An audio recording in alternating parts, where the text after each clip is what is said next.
Places, everybody, places. Curtain is about to go up on this movie about a group of actors that get slaughtered one by one by a killer that looks like a bad high school mascot. We watched the 1987 Stage Fright. We watched it so you don't have to. So you know what time it is. Horror, so bad and scary. Splitting up is never okay. Plot, who needs it? Don't turn on the lights. Cars don't ever start, but that's alright. Running upstairs instead of out the door. Good acting, what do we need that for? Horrible horror, so bad and scary. Enjoy the show, but not really.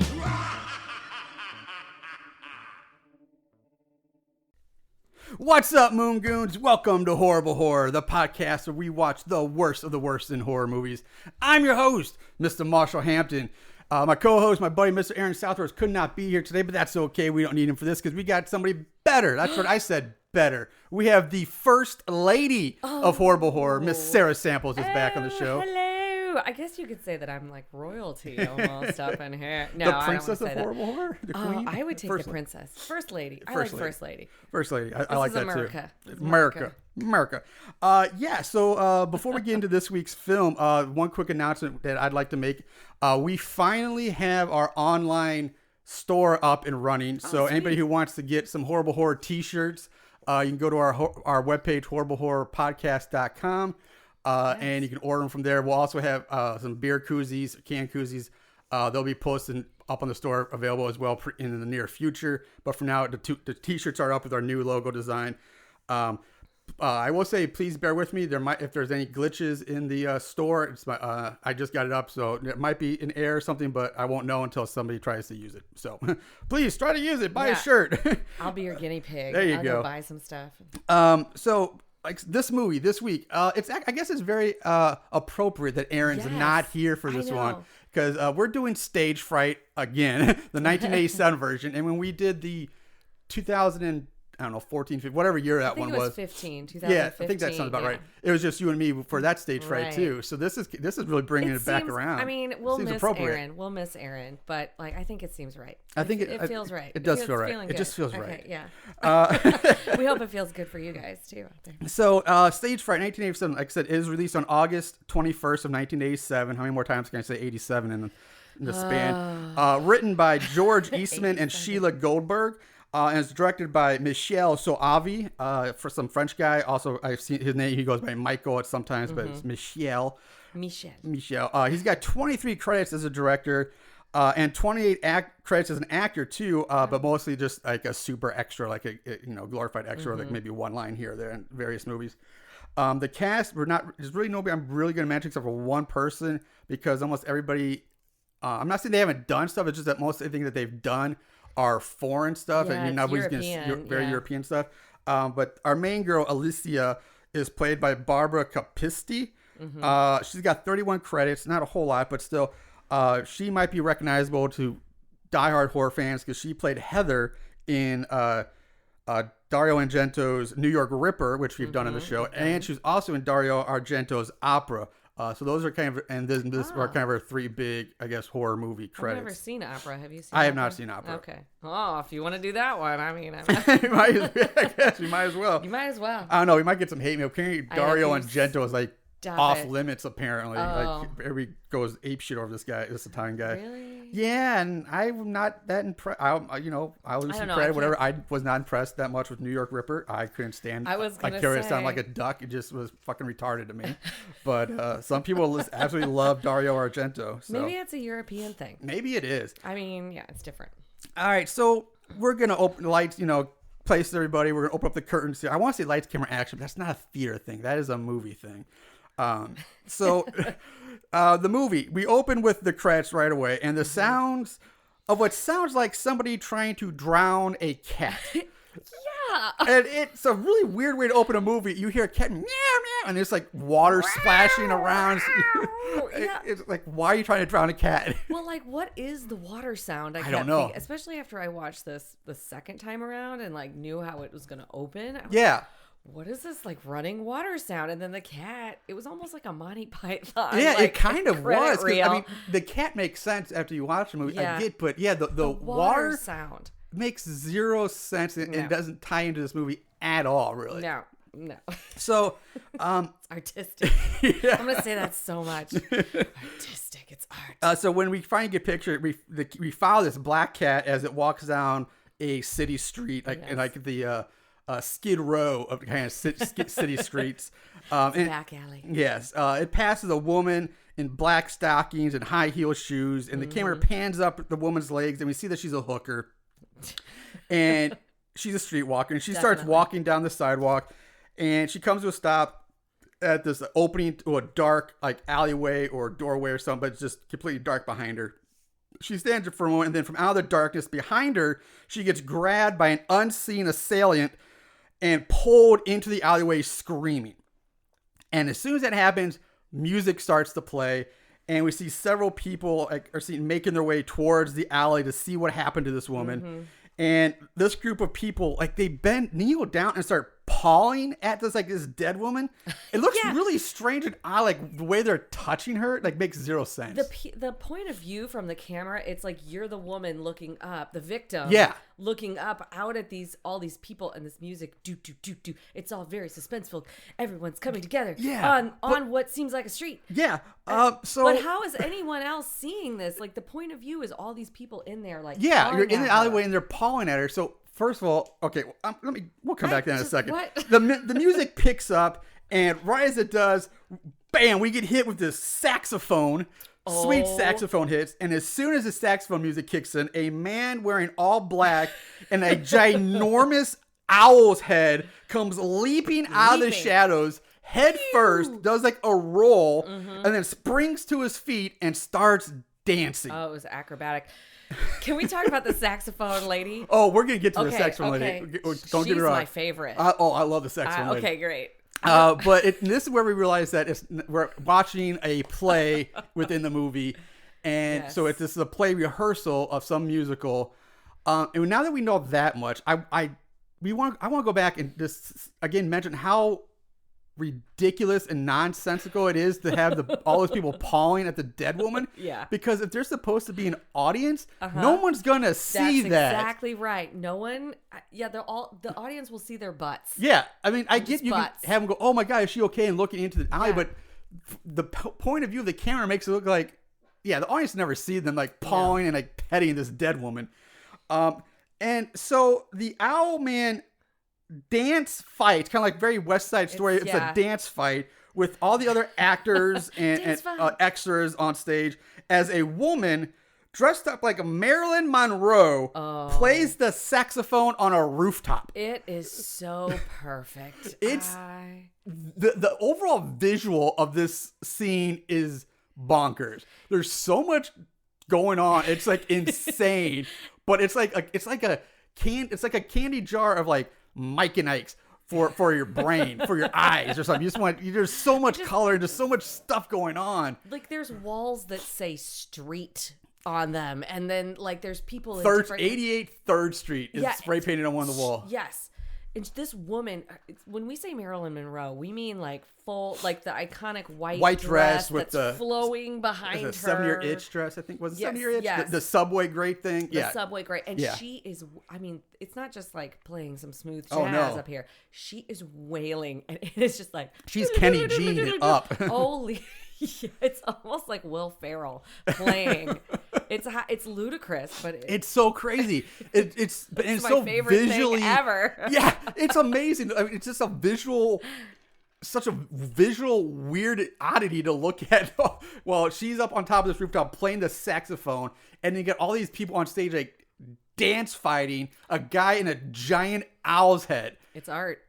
I mean, this guy looks like a bad high school mascot. Like it's really the owl head is so big. It's huge. It's not like just like a little mask. No, it's a giant like mascot head. Like you said, it's a mascot head, but on a normal like dancer's body. Yes, and he's wearing like this black pants costume. and black a black coat with tails or something like that. Yeah, yeah. I don't know. So as all that's going on, from out of nowhere, the dead hooker's body just gets launched up into the air. And at this point, it's obviously a dummy you see in this shot. So you see this dummy dressed as a hooker goes flying up into the air and just basically come crashing down nearly center stage. It's so dramatic. It's so good. But you don't even see, like, where's it even come from? You're watching this dance, and all of a sudden the camera just, like backs out, like kind of zooms out, and you see this dummy flying through the air and come crashing down. It just lands with a but then the next time the camera, it cuts like a cut from that, the wide zoom to a close-up of the woman now laying on the stage instead of the dummy, which I don't know how they would do that. Yes, how that's would my you do biggest that gripe in theater. Because I know what they're trying to do here, and it makes sense for film.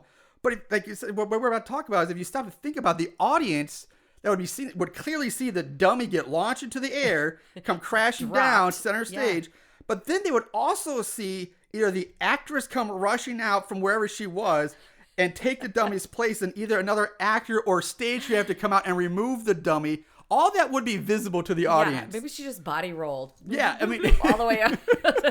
So from a theater point, I know it makes zero sense, and nobody else, other people might not care about that, but we're kind of theater background theater totally geeks. thought It about that. bothered me the hell out of me. Where did she come from? I was then? like, that is so bad. That's just bad direction So right there. bad. That's horrible. Well, the director, something to be seen. I kind of love the director in a way.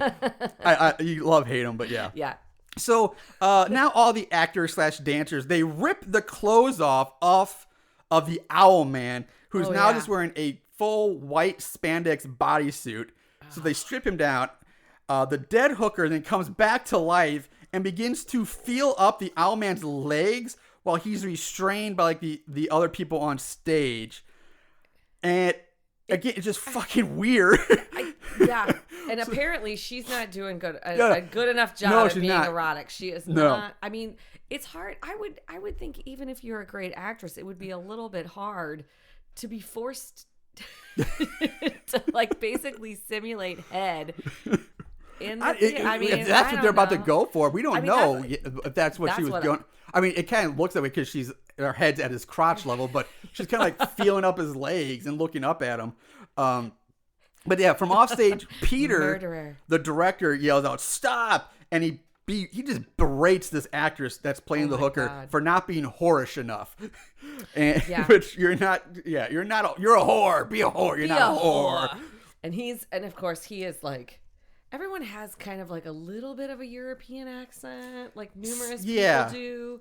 Sometimes I can't tell if this movie is dubbed over or not. There's some scenes where I'm like, oh, it's definitely dubbed. And others like, nah, I think they're just weird. Is it just that I write it down later, but I feel like from the very beginning of this movie, it's like the dub is off by like 2 seconds or like a second. You know, it's like you can see their mouth moving and then. They say something or make terrible noises, and it's like so there are scenes like where non-realistic. it seems like if it is dubbing, it doesn't seem to match up properly. But then other times, it's fine. Like that comes and goes. It's very unsettling because it goes back and forth between the normal and then that off like slight delay in the vocals or whatever soundtrack.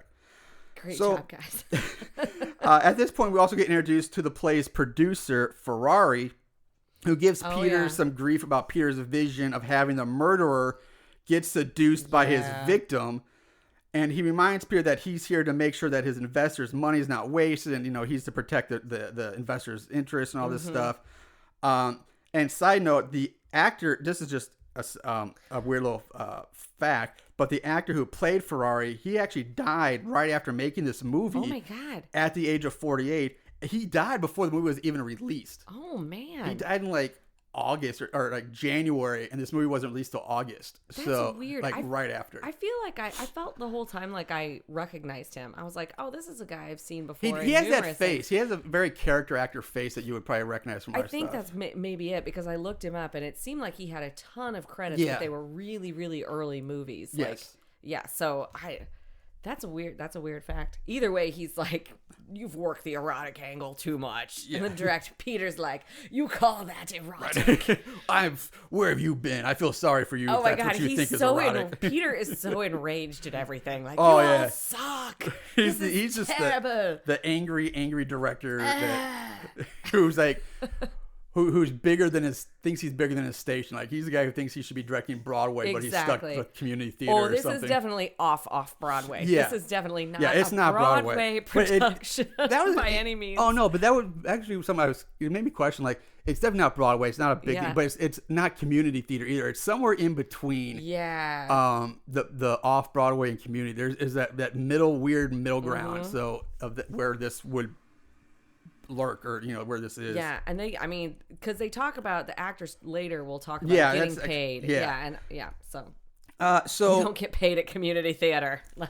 Basically, Peter thinks that having the victim rape her own murderer will be sensational and shock the audience. Right. Which, again, really think about it makes zero sense, because, again, the dead person comes back to life to rape the killer. Like, how would that happened? She's still wearing that horrible wig too. Oh yeah, when she comes back. Like, if I came back from the dead, I'd be like, get that perm off me. Yeah, get this terrible perm. Yeah, it's very 80s perm. It's like very short, spirally, like almost like spring-like looking curls. Yeah, very 80s. Anyway, so for the next several minutes, like maybe 10 minutes or so, we just get scenes of the cast and crew going about their business backstage, on stage. We meet more of our characters. We meet Betty, the costume girl, Laurel, the kind of bitchy other actress, Sybil, who's one of the dancers. We learn that she's pregnant now, and she tells her lover, Danny, that she'll get an abortion again. We meet... It's okay, Danny. I'll get it. I'll get it taken care of again. You're like, oh god. Yeah. We meet Brett, the gay actor / dancer, who actually is the man in the owl mask. Yeah. And then we have Mark. And he hates his costume. Yeah, they talk. So does Laurel. Laurel hates her costume. Everybody hates their costumes. There's which I was funny, because when I remember directing one of the shows, like, I dealt with so many of my cast saying, I hate this costume. I hate this costume. Like, I don't care if you hate it. You're going to wear it. You have to wear it. I made it, and I got paid to be the costume director, so put that shit on. But we have Mark, who's kind of like the stage manager / assistant director. Yeah. So Peter tells Alicia, who is our main character, who plays the hooker, to take a break, take 5 or whatever. And this is where we're going to figure out Alicia has a bum ankle that's causing her pain and problems with her dancing. She only kind of limps on part of the time throughout this movie. She rubs her ankle at the very, very beginning, but it looks more like she's just adjusting her stocking. And then it doesn't come back into play till like near the end. And she limps on it for like all of like 2 seconds, and then it's like never mentioned or seen again. Yep. So it's they kind of forgot that angle. Anyway, Betty, the costume girl, convinces Alicia to sneak away with her to a nearby hospital so Alicia can get her ankle checked by a doctor. Yeah, she looks up just some random hospital in the yellow pages. Yeah. Supposedly like 5 minutes down the road. Yeah. They're just gonna pop in. Yeah, exactly. And I'm gonna try to remember. I have a comment on this later, but it'll bring me back to the yellow pages as well. Hopefully, I'll remember that. But this is where we meet Willie, black maintenance man / janitor, who the 2 girls basically convince him to let them sneak out the back door, but as long as they promise to put the key back on the ledge when they get back. Oh no. Is Willie like small-minded? Is he just like a stereotypical token old black guy character? I was offended for him. He kind of is. Like, he's just there. He's like in a janitor role. Mainly he's like, okay, Miss Alicia, I can never say no to you. Okay. It seems wrong. Yeah, it's very dated. We'll say that for sure. It also doesn't take much to like convince old Willie. It does not to get him. He's basically convinced him of anything at any time. Yeah. All you have to do is like touch his beard. Oh, Willie. So the girls get to the hospital, but it turns out it's a mental hospital for like the criminally insane, which is weird because again, this is where like. You looked this hospital up in a phone book. Yeah. You should have known this was a psychiatric hospital from the Yellow Page ad you blatantly, we saw you clearly looking at. But she doesn't care because they walk up and she's like, we can't go in here. This is a psych hospital. And she's like, there's doctors here. They're psychiatrists or doctors too, aren't they? Yeah. I'm like, technically, but I don't think they're not that kind of doctor. Yeah, just a little bit different. But either way, like, this whole thing is ludicrous. It's just to tie the story together. It really is. But it's ludicrous. It's very, very. They just like, let's just connect those dots real quick without really putting any thought behind it. We're just gonna have this psych ward like completely open to the general public, like at 8:00 at night. Yeah, exactly. Guys. It's a psychiatric hospital that would be probably closed up by now. Yeah, you can walk in. Yeah, but anyway, they still find a doctor who's willing to help them out, and they're led back to some room. And as they go down this hallway, they pass the cell of Irving Wallace, who just moments before this, we see breaking out of his bed restraints. Like, you see this guy in bed and he breaks his restraints very easily, so they're not very good restraints. Alicia stops at his cell, which is kind of open. It's like one of those two-door things. Like, there's the barred prison cell door, and there's like another door that would close on top of that. And that first door is open, I believe. I have lots of problems with this whole thing. There's plenty of problems here. First, we need to talk about when they walk in. There's this whole scene with this nurse, like Nurse Ratchet, like feeding, and is that an angelfish? It's a lionfish. Is it a lionfish? Yeah, the crazy nurse who gets off and watching fish eat other fish. I was really waiting for it. Was like fake Pink Floyd music in the background. I was really waiting for that riff from Time to break out as she's putting these little teeny fish into the top of the fish tank and watching the other fish eat the fish. Yeah. It's what the fuck is why are there fish at her place of employment? Well, I mean, I've been to many doctor's offices and they have fish tanks and weight rooms, trying to color up it Jack. I mean, it's a huge but it's the way she feeds this thing and then just gets her eyes and she's getting off on watching this fish eat other fish. It's very creepy. But nothing ever comes of it. We never really see her again. But that is what the girls walk into. Yeah. And then when they get this bumbling doctor and they walk down the hall, if you were in if you showed up like this, why would a doctor responsibly walk you down a hall where patients are being kept? Yeah, that's a good point. They probably take them a different way, or just no, just wait here. So fast forward to what you were just saying about she comes upon his open door. Yeah, his open cell door. Cell Yeah, I thought the same thing. Now, what are you doing? Yeah, I don't think they would give her access, take her down that's the cells or the holding cells for the insane people. They'd take her a different way or somewhere else. I agree with that wholeheartily. He's so enamored by their beauty, I guess. Oh he's yeah. Let's just go. Yeah, their beauty. Right. So it's the 80s. She stands at Wallace's cell door and kind of stares at him through the bars. And some orderly comes and says, "Hey, miss, you can't stand here."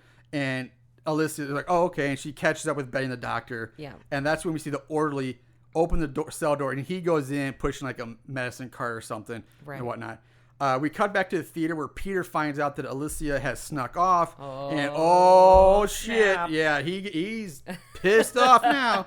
And he yells. He's enraged again. Yeah. He yells at Willie for letting them leave. And he is irate.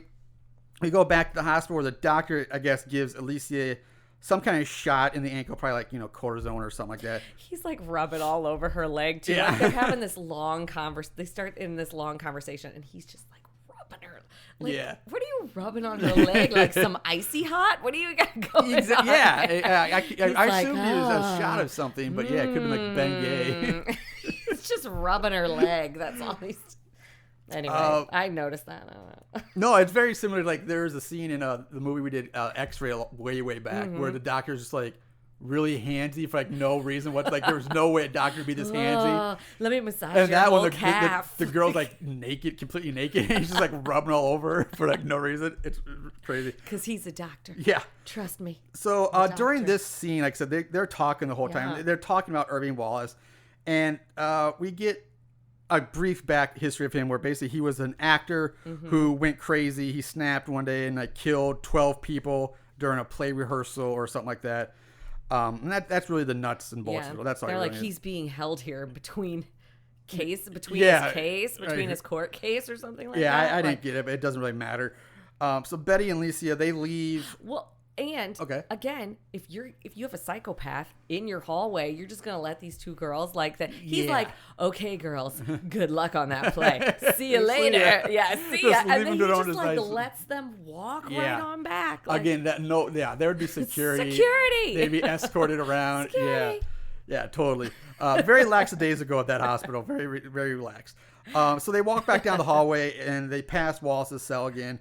And as they pass the cell, the camera pans off the girls and starts zooming in on the cell, and we see the body laying in the bed, and it turns out that it's the orderly. It's the orderly. He's dead with a giant syringe sticking out of his neck. He's dead, maybe because he also like turns. He rolls over. He rolls so that you can catch the syringe, which I get that, but after I saw it the second time, I was like, is he dead? He could still be very much be alive. Maybe he's just very drugged up. Yeah, he could just be tranquilized very, very heavily. There you go. Yeah. That is a good point. I'm not dead yet. So the two women, they drive back to the theater. Betty lets Alicia out while she goes and parks her car.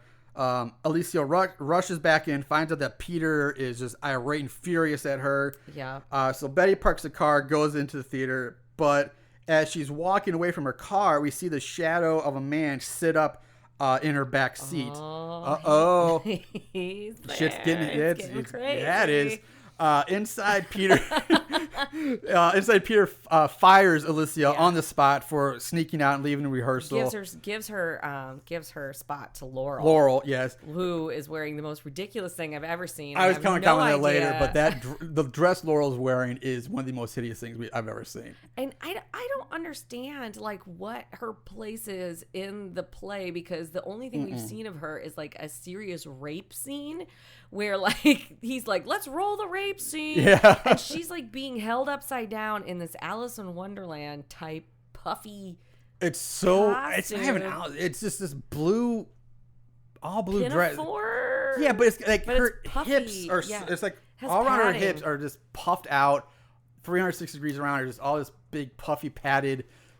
It's hideous. It's like she's comical or something. It's like they're trying, I don't know, but like Peter, she's based there like she has two guys hanging her upside down like in the rape scene apparently, and like I don't understand what anybody's parts are in this play. It doesn't matter. But I think the same thing. Being from them, like you just can't help trying to figure that shit out. So Betty, as a theater person, I want to figure that shit out. Yeah, I know, it drives me nuts too. Betty goes back out to her car because she realizes she forgot to turn her headlights off. Did she? Because I didn't notice that they were on. Yeah, they were never on. I agree. They were never on. And she never turns them off. Yeah. No. So it's now storming outside. Like heavy rain is coming down. Betty gets to her car and notices that her car's hatchback door is open. And clearly it wasn't before. And she's like, huh. That's weird. Oh, well. And she gets into her car and she sits there for a minute, and all of a sudden, meow! She gets pounced on by the cat named Lucifer, black cat. Oh my God, that cat is back again. Yep. The cat appears a lot in this movie. Well, the cat crossed her path before they left. And she freaked out about that. Because she was superstitious. And whenever you see the cat, you hear like typical cat sounds. It's always like it's never the just noisiest like a silent cat. No. It's just like dub over. Yeah, it's the noisiest cat I've ever heard. Yeah, so the cat ends up in her car. Lucifer. The cat has more speaking lines than some of the people in this movie do. I think so. Should have been first. Listed first in the credits. First billing. The black cat. So Betty just gets out of her car and she turns. They go back in the theater. But as she closes her door and she turns to go back, she screams as we see a hand swinging a pickaxe coming right at her. The spiked end of the pickaxe goes right into Betty's mouth. What? Betty falls to the muddy ground dead. But I do have to say that I love the way the body collapses and falls in this scene. It's just so It's just like limp noodles, like the knees buckle, and then just like they fall backwards. She just falls backwards on herself. Like that had to hurt in real life. Like that could not. With the pickaxe sticking out of her mouth. Hey, where do you think he picked that up between the car and the back seat and the kill? Unless he had, maybe they had it lying around that mental hospital because they are very lax on the rules That's there. true. So who knows? They could have had one of those lying around. This guy killed someone with a pickaxe. We better hold on to this shit. Yeah. So I agree. Like, where the hell did he get that thing from? Maybe she just had one in the back seat. I mean, she is the costume designer. Maybe. Maybe she there's a had lot of things props in this theater that shouldn't be in a theater. No. Yeah. What kind of building was this? Yeah. So inside, Alicia is packing up her things. She storms out of the dressing room. She says her goodbyes to some of the people, and then she leaves. Yeah. She reaches her car, but starts to hear Lucifer again meowing, being loud. And so she stops to look for him, and so she can take him back to Willie, because apparently it's Willie's cat. It's Willie's cat. I thought it was the stagehand's I cat thought it was at just first, too. I didn't know. Yeah, I thought it was theater cat. Theater cat, because we see it on the stage. Oh, it's a stunt cat. It's a cat, a trained cat for the show. Because I remember one play we had to have a dog on, like it's puppy or something, and we had a dog wrangler, so the dog would make sure they would do their thing properly. Cat wrangler. So her search for the cat leads her around her car and over to Betty's car, and she comes around the back of Betty's car to the driver's side, and she finds Betty's dead body with pickaxe still sticking out. I love it. Alicia screams, runs back into the theater where she tells everyone that it's Betty.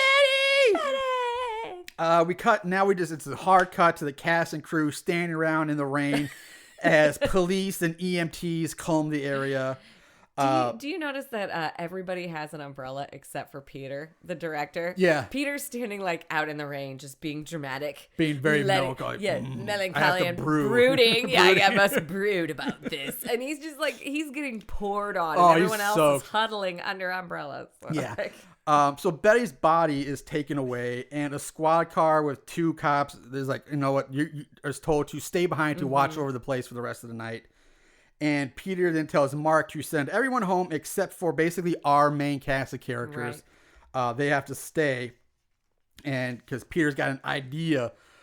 Peter tells Ferrari that they can use this to help sell tickets to the show and pack the house. Oh, yeah. So before I go on here, I have to get this out of the way because it's going to come.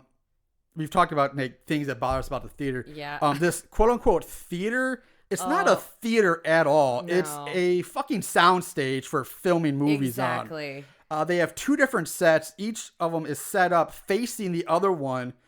And they keep talking about the audience, and we have to sell the ticket and sell out. But there's no fucking place for the audience to sit. Thank you. There's no seats. There's no bleachers. There's nothing. There is no audience. I was waiting for you to bring this up. Yes. I almost brought it up in the beginning, and then I was like, no, he had to have seen this. Oh, yeah. And I know he's going to rant about it. I didn't rant because where the hell is the audience supposed to go that they're so worried about selling out? Maybe it's conceptual theater, like black box theater. Even a black box, you still put seats in there. You do put seats in there because people have to sit during your long-ass, crazy, artsy musical where everyone gets raped. And you have 2 sets. If you're going to have 2 sets, why are they facing each other? The audience would be in the middle of them and have to constantly turn around to see what's going on. And on top of that, Peter keeps mentioning that the show opens in 3 days. 3 days. So then why the fuck do you fire your lead actress and give her part to someone else? Someone who's not even an understudy to the part.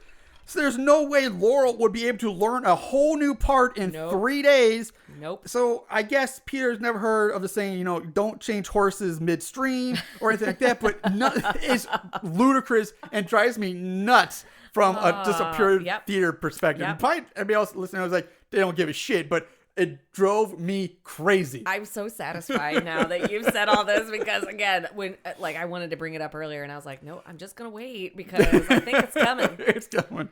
Yeah, you know me. You know me. Yep. I was. All right. So that rant out of the way. Yeah. Inside, all the rest of the cast and crew pack up. We see Marilyn packing up her saxophone. Yeah, she's not essential to this. Bye, Michael. She, I find it. One thing about this movie that I'll comment on now because it's one of the things that they do. They are very good about even if it's kind of dumb, they make the point known. So they made it a point to show the B characters who, you know, these B characters that they kind of put in the beginning of the movie, you see them leave. Yeah. And so it's like they do kind of tie up those things. At least they there's continuity in what they're doing. It's split though. There's sometimes where they do a really good job of tying up plot holes, like, and then there's other times where there's big plot holes that they don't cover. So it's a mixed bag. But yeah, the things they choose to cover, it's cool that they do. Yeah, it's like in the story, like but then other times just like it's like forget to do things for the sake of, you know, storytelling. But the main group sits around a hobo heater, which is just a metal barrel on fire, so it's a brazier basically. There's a bunch of those There's inside like that two building. or three. Yes, that was another rant I had coming later, but let's talk about it now. There's open fire in a theater that's basically in sets that are made of completely everything in here is flammable. Wood. Yeah, everything. Wood. Yeah. Wood, cloth, everything's basically goes up in flames easily. But they have like 3 bonfires in these barrels, like just going on in the middle of the stage. And how are they fueling them? Is it real fire, or is it it's like definitely gas? real fire? Like, but I mean, it's fire, but I mean, is it like wood fire? Is it gas fire? Yeah, I'm guessing it's like coals and wood or something like that. Yeah, because barrels. Yeah, just barrels sitting around the stage. Yeah, there's like at least 3 of these things sitting around. Let's keep warm. So warm. I don't again toasty. Peter makes some. I guess you have to blame the director again, and Peter makes some really weird decisions. He's making he wants to be in charge. He is definitely the guy in charge of everyone. Peter addresses the group and fills them in on his new plans, which is basically that he plans. Originally in the script, the killer was just known as the Owl, and now they're going to rename him Irving Wallace. They're going to rename the killer.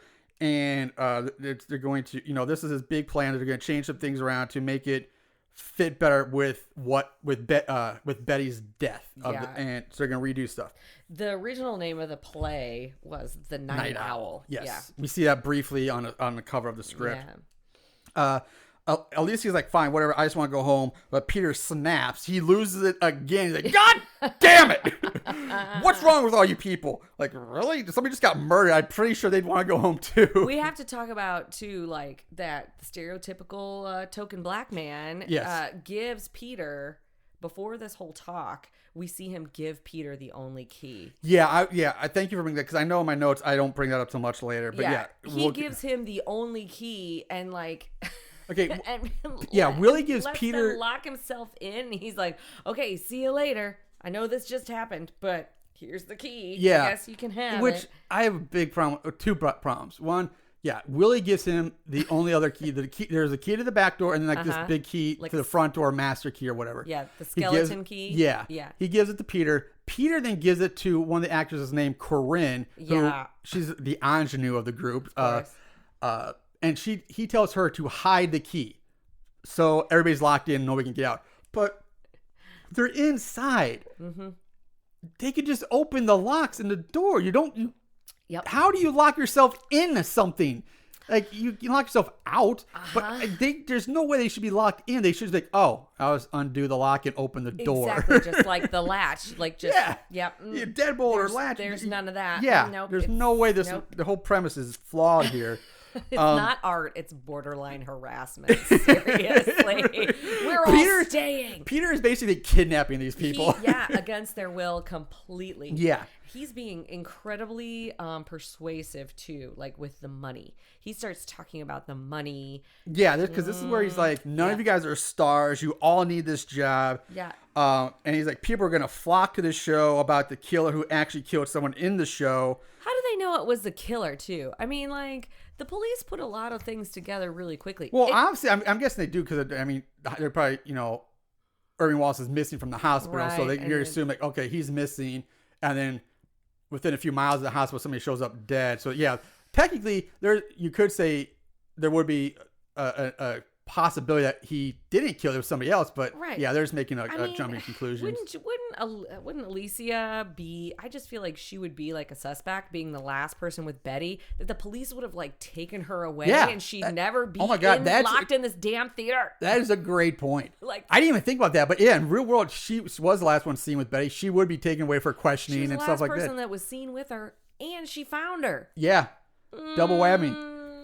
That's a great point. I can't believe I totally overlooked that. That's an amazing point. I was like, why is this chick even being allowed to like be back in the... Because the show's got to go on, Sarah. The show's got to go on. Hey, and the other one, Meatloaf sang a whole song about it. He did sing a whole song about it. And it was great. about it. It's way better than this crazy synthesizer bullshit that we're... Damn you 80s. So, yeah, Peter just rants, and he's like, you know what? Yeah. This is going to be a hit, and we're going to get a 2 to 4 month run out of this show, and you guys are going to be set money-wise. Yeah, you're going to get all the money. Fiore is... Look, he's over there... Getting your bonuses. And yeah, so apparently Ferrari carries around a briefcase just filled with cash. Yeah. Just stacks and stacks of cash. He's like, who does that? Who brings Mobsters. that? Yeah, mobsters do that. Big organized crime, drug dealers, money runners. I don't know producers who go to a rehearsal with like $100,000 in a briefcase. Most of them are broke, or no, that's not. Yeah. So anyway, everyone decides to stay and rehearse. Yeah.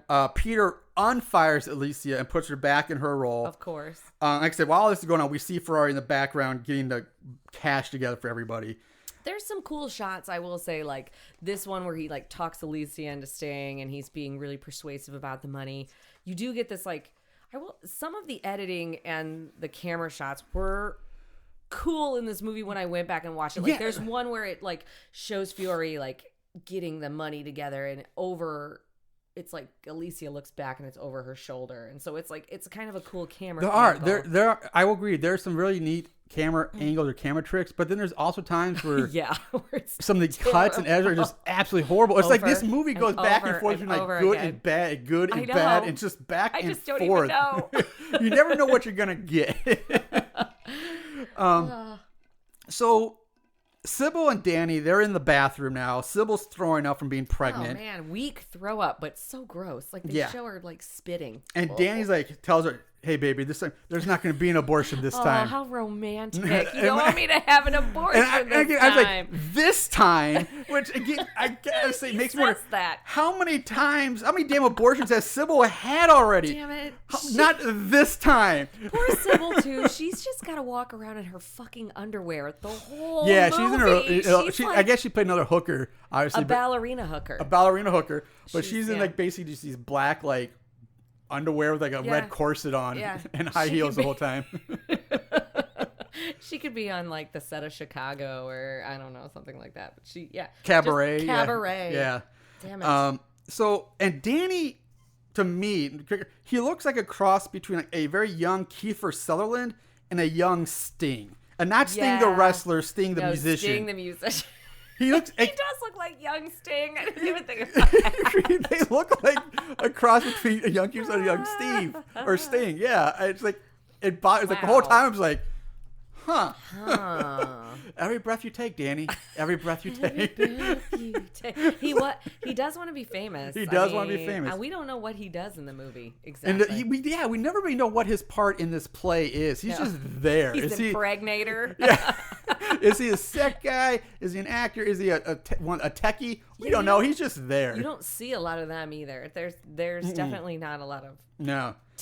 And again, this is the 3 days before open. They would definitely be in the middle of Tech Week. I know. There would be techies all over the place. That's what Tech Week is. It's like the week of tech. It's Hell Week. Yeah, that's exactly what it is. They're basically doing full dress rehearsals at this point with lights and sound and everything, but there's like no tech people anywhere. So Mark tells everyone, get ready, get places. Yeah.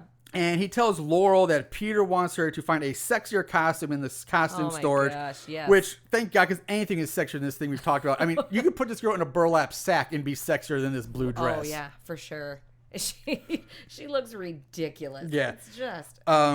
she looks like kind of like her midsection looks like a blue pumpkin, kind of. Like, it's just so round and puffy. Yeah, Sir Mix-a-Lot would lose his mind. I'm just not sure. Yeah, I can't say anything better than that. I'm not sure what she's supposed to be. I'm just not sure. I don't know either. So off Laurel goes into the costume storage room. She begins searching for a new costume amongst the racks of clothes. Yeah, is that like a prop room? Yeah, or it's a storage. Like yeah, it's a mixture of prop storage and costume storage. Okay. So she gets out of her old costume. complete with the giant fake padded boobs and giant ass and hips that she's wearing. And as she's undressing, she hears the sound of shuffling coming from inside the room.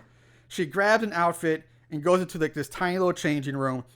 She changes clothes, and that's when from under the door of the changing room, the door doesn't go all the way to the floor, and we see somebody walk up to the door. You see the shadows of legs underneath, and that's when the doorknob that starts shaking violently. But luckily for Laurel, she locked the door after she went, and she starts screaming. Oh, her screams are so bad. Like they're good. Like she's screaming, but wow. Yeah, the screaming is pretty bad in this movie overall. They're not good screaming. It's almost like everything in this movie. Again, it's something with the sound is like a little just off. Just like yeah, just off. It's not that off, but it's in that weird zone where it's like it's just off enough to make things really weird, but it's almost not noticeable too. It's just so weird. Yeah, sometimes you're like, is that really her screaming, or is that somebody else screaming? And then she's just pretending to scream. It's kind of like the uncanny valley of sound. So instead of visuals, it's just sound. Yeah. So Anyway, she screams, which is good cast, for her. Yeah, the cast all run to her aid, and when she comes out of the changing room. I don't know how they heard her in that gigantic warehouse. Giant film studio. So they all run to her. She comes out of the changing room, and she immediately accuses Brett of trying to scare her, because apparently Brett's supposed to be like a jokester and prankster. Yeah. But Brett adamantly admits that, hey, I didn't do anything to do this. I wasn't here. Night. Yeah, not tonight. Peter, not happy about any of this, he orders Brett to get back into costume and back on stage. But Brett's like, I can't find my costume. It's gone missing. Dun, dun, dun. Yeah, big red flag here. But Peter doesn't give a shit. He's like, just get the backup costume and get your ass on stage. And he storms off.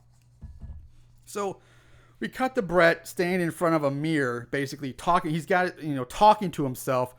Kind of pump himself up, I guess. He takes a bow. And when he bows, we see the killer standing behind him in Brett's costume, complete with the giant owl head. Yeah. Now, this is supposed to be a scare here, but it's really not, because the damn owl head's so fucking big, you can clearly see it behind Brett long before he takes a bow. He's standing right there. I was gonna say that. I was gonna say, how in the world did he not know that guy was behind him in that huge head? Giant head. It's 10 times bigger than his normal man-sized head. And how does the killer even see out of that thing, bro? The eye holes are so small. Oh, my God. His line of sight, his field of view would be so small, that guy would be, like, bumping into everything. I was going to say something about that later. Like, all right, we'll bring it back up then. That's, like, really a bad choice. I know he's trying to act the part, but... bad choice if you want to kill some people. Yes. So we cut to the stage where everyone's gathered. Peter has Danny work the lights and the music. Yeah.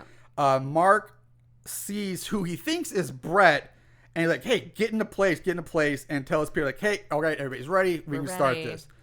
Peter starts the scene up where Corinne, who, like I said, we've seen her a little bit here and there, and she's the girl that Peter gave the key to hide. Right. She's on stage, and she strips down. She goes from a colonial-style librarian. Very colonial. Yeah, a very colonial librarian. She's wearing, like, a collar up to her chin. Like one of those lacy collars. And glasses, and her hair is up. She looks like Little House on the Prairie. She does. I love the colonial librarian now. That's like exactly what she looks like. Yes. And when everybody else, like, dressed up like very modern 80s hooker attire. Streetwalkers. She is like straight out of like the 1800s or the Victorian era or something like that. She like starts taking it off, like, again, like she's in full skirt. So she starts like taking it off, and to reveal like lingerie. A lace nightie. Yeah, like she's wearing, a very, it's like I'm so confused at this point. It's not a teddy, but whatever. It is like, it's like a sheer nightie with tiny panties. Yeah. And it's pink. And it's very girly and satiny. Yeah, satiny. It's supposed to be kind of sexy, but still sexy, but still classy, not trashy. She has like a really nice body. Yeah, she's not trying to make her the trashy one. I guess she's like. I guess in the play she's the good girl. She's the main character of the play. She could be. I guess she could be the main one, and Alicia's the main character in this movie. maybe not the play. I don't know. I'm so confused. Yeah, you don't really know what's happening. And she starts dancing. She does. She strips down and starts dancing around this bed that's on stage. This, again, like crazy synthesizer 80s Pink Floyd-ish type music. I think I said it later, but I actually like the music in this. I don't think it's necessarily bad, but some of it just, maybe because it just drones. Some of the scenes drone on and on forever. Yeah. I don't know. They are trying. It's very suspenseful. Music. Some of the music. Yeah. I absolutely love the music in this. Yeah. It's pure, like, obviously, like, this is not a musical like the other Stage Fright was. No, so there's no singing. The other one is actual that musical. Music. But yeah, this just like the score, the music played is. I actually really enjoyed it. That's one thing about this movie I really like. Good. Also on the stage that she's danced around with this bed, there's a really creepy mannequin. Why? That's just on stage this whole time. There's a mannequin on stage. And it's got its face painted, kind of look like a jester, but it's wearing like a leopard skin fur coat with a hat it looks like a cross-dressing jester. And I don't know why it's there. She interacts with it during this brief scene. It's never mentioned or seen again. And it's so weird that it's there. Like, it just makes me, what part does this thing play in the play? It's art. Why is it there? And the entire movie, I'm thinking, okay, they set this up. Because they promptly do a close-up of this mannequin. Right. It's like, okay, they're setting up, like, at some point, the killer is going to replace the mannequin, kind of take its place. Well, I kept waiting for that to happen. That's what I was thinking, too, that, like, the mannequin was, like, a placeholder for an actual character.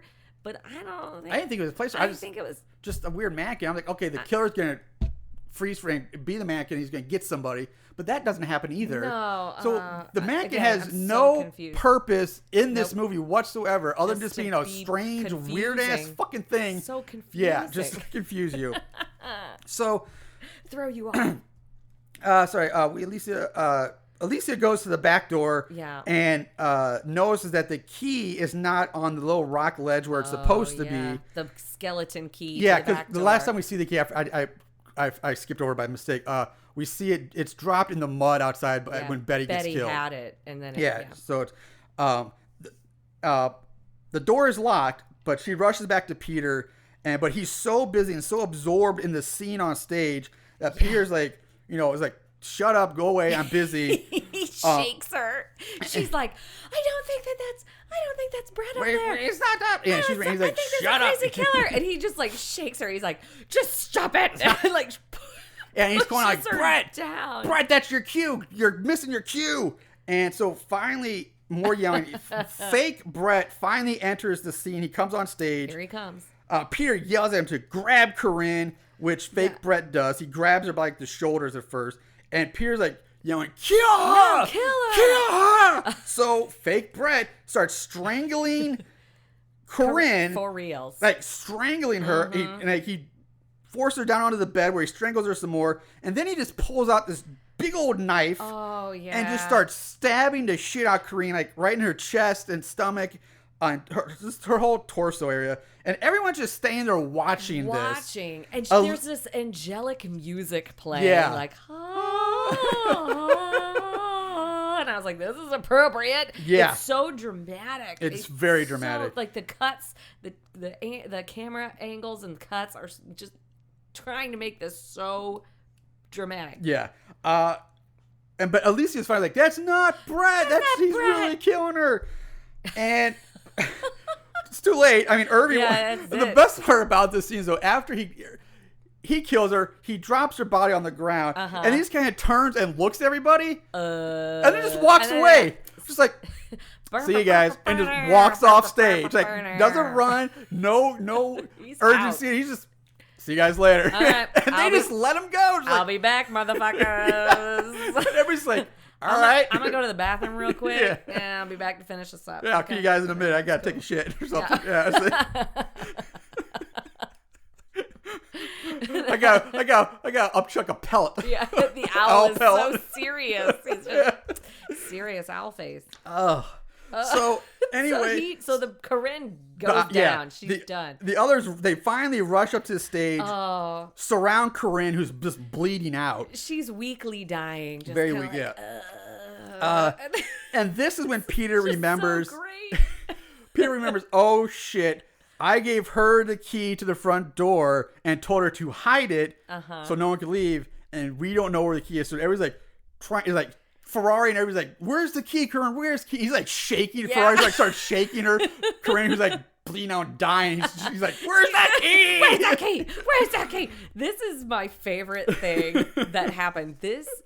I don't want to spoil anything, but this scene after her death, makes it my favorite kill because he obviously stabs her. That's dramatic. There's all this like build up, but then they just like go up and they're like, "Oh, Corinne, let's call 911." Yeah. Well, he's cut the phone line. So yes, thank you. Because Mark goes to use the phone and the cord's ripped out. And they're like, just lay still, Corinne. Just lay still. Yeah. And then they're like, oh God, she has the key. And then they all start just freaking the fuck out on her. Where is that key? Where is that key? They could have slapped her. It would have been like a few gentle slaps on the cheek just to keep her awake. Like, hey, where's the key? Come on. No, they throttle this girl around. She's just bleeding out. Yeah.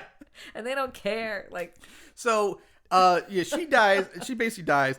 And, so since they can't call, they decide, you know what? If we bang on the doors enough, maybe the cops outside will hear us. So they all run to the front door is like this giant metal sliding door, or it's like partial sliding door with like a smaller actual regular door built into it. Yeah. So they're banging on this metal door, banging, but the storm is so loud, there's so much thunder and rain that the cops sitting in the car outside can't hear them. These cops are so, oh God, they put like Barney Fife. The cops are pretty much useless. I mean, they're kind of dumb cops. I like doopity. I like that word. That's good. Doopity. Wallace then turns the power off to the theater, leaving everyone in darkness because he likes he has a penchant for the dramatics. Right. Is the theater, he has to be dramatic. Yes, he is very dramatic. He is an actor. He loves the drama. Thank God for those barrel fires. Yeah, exactly. Plenty of life when the barrel fires going on. So Peter's like, hey, everybody stick together. We're going to make our way to, like, I think the dressing room or somewhere where there's candles. We all have to stick together. That is one thing. I do like I would comment on this. I think I come on later. That's one thing I like about this movie, at least in the first half or so of this movie. They do a very good job of being smart. Like they do.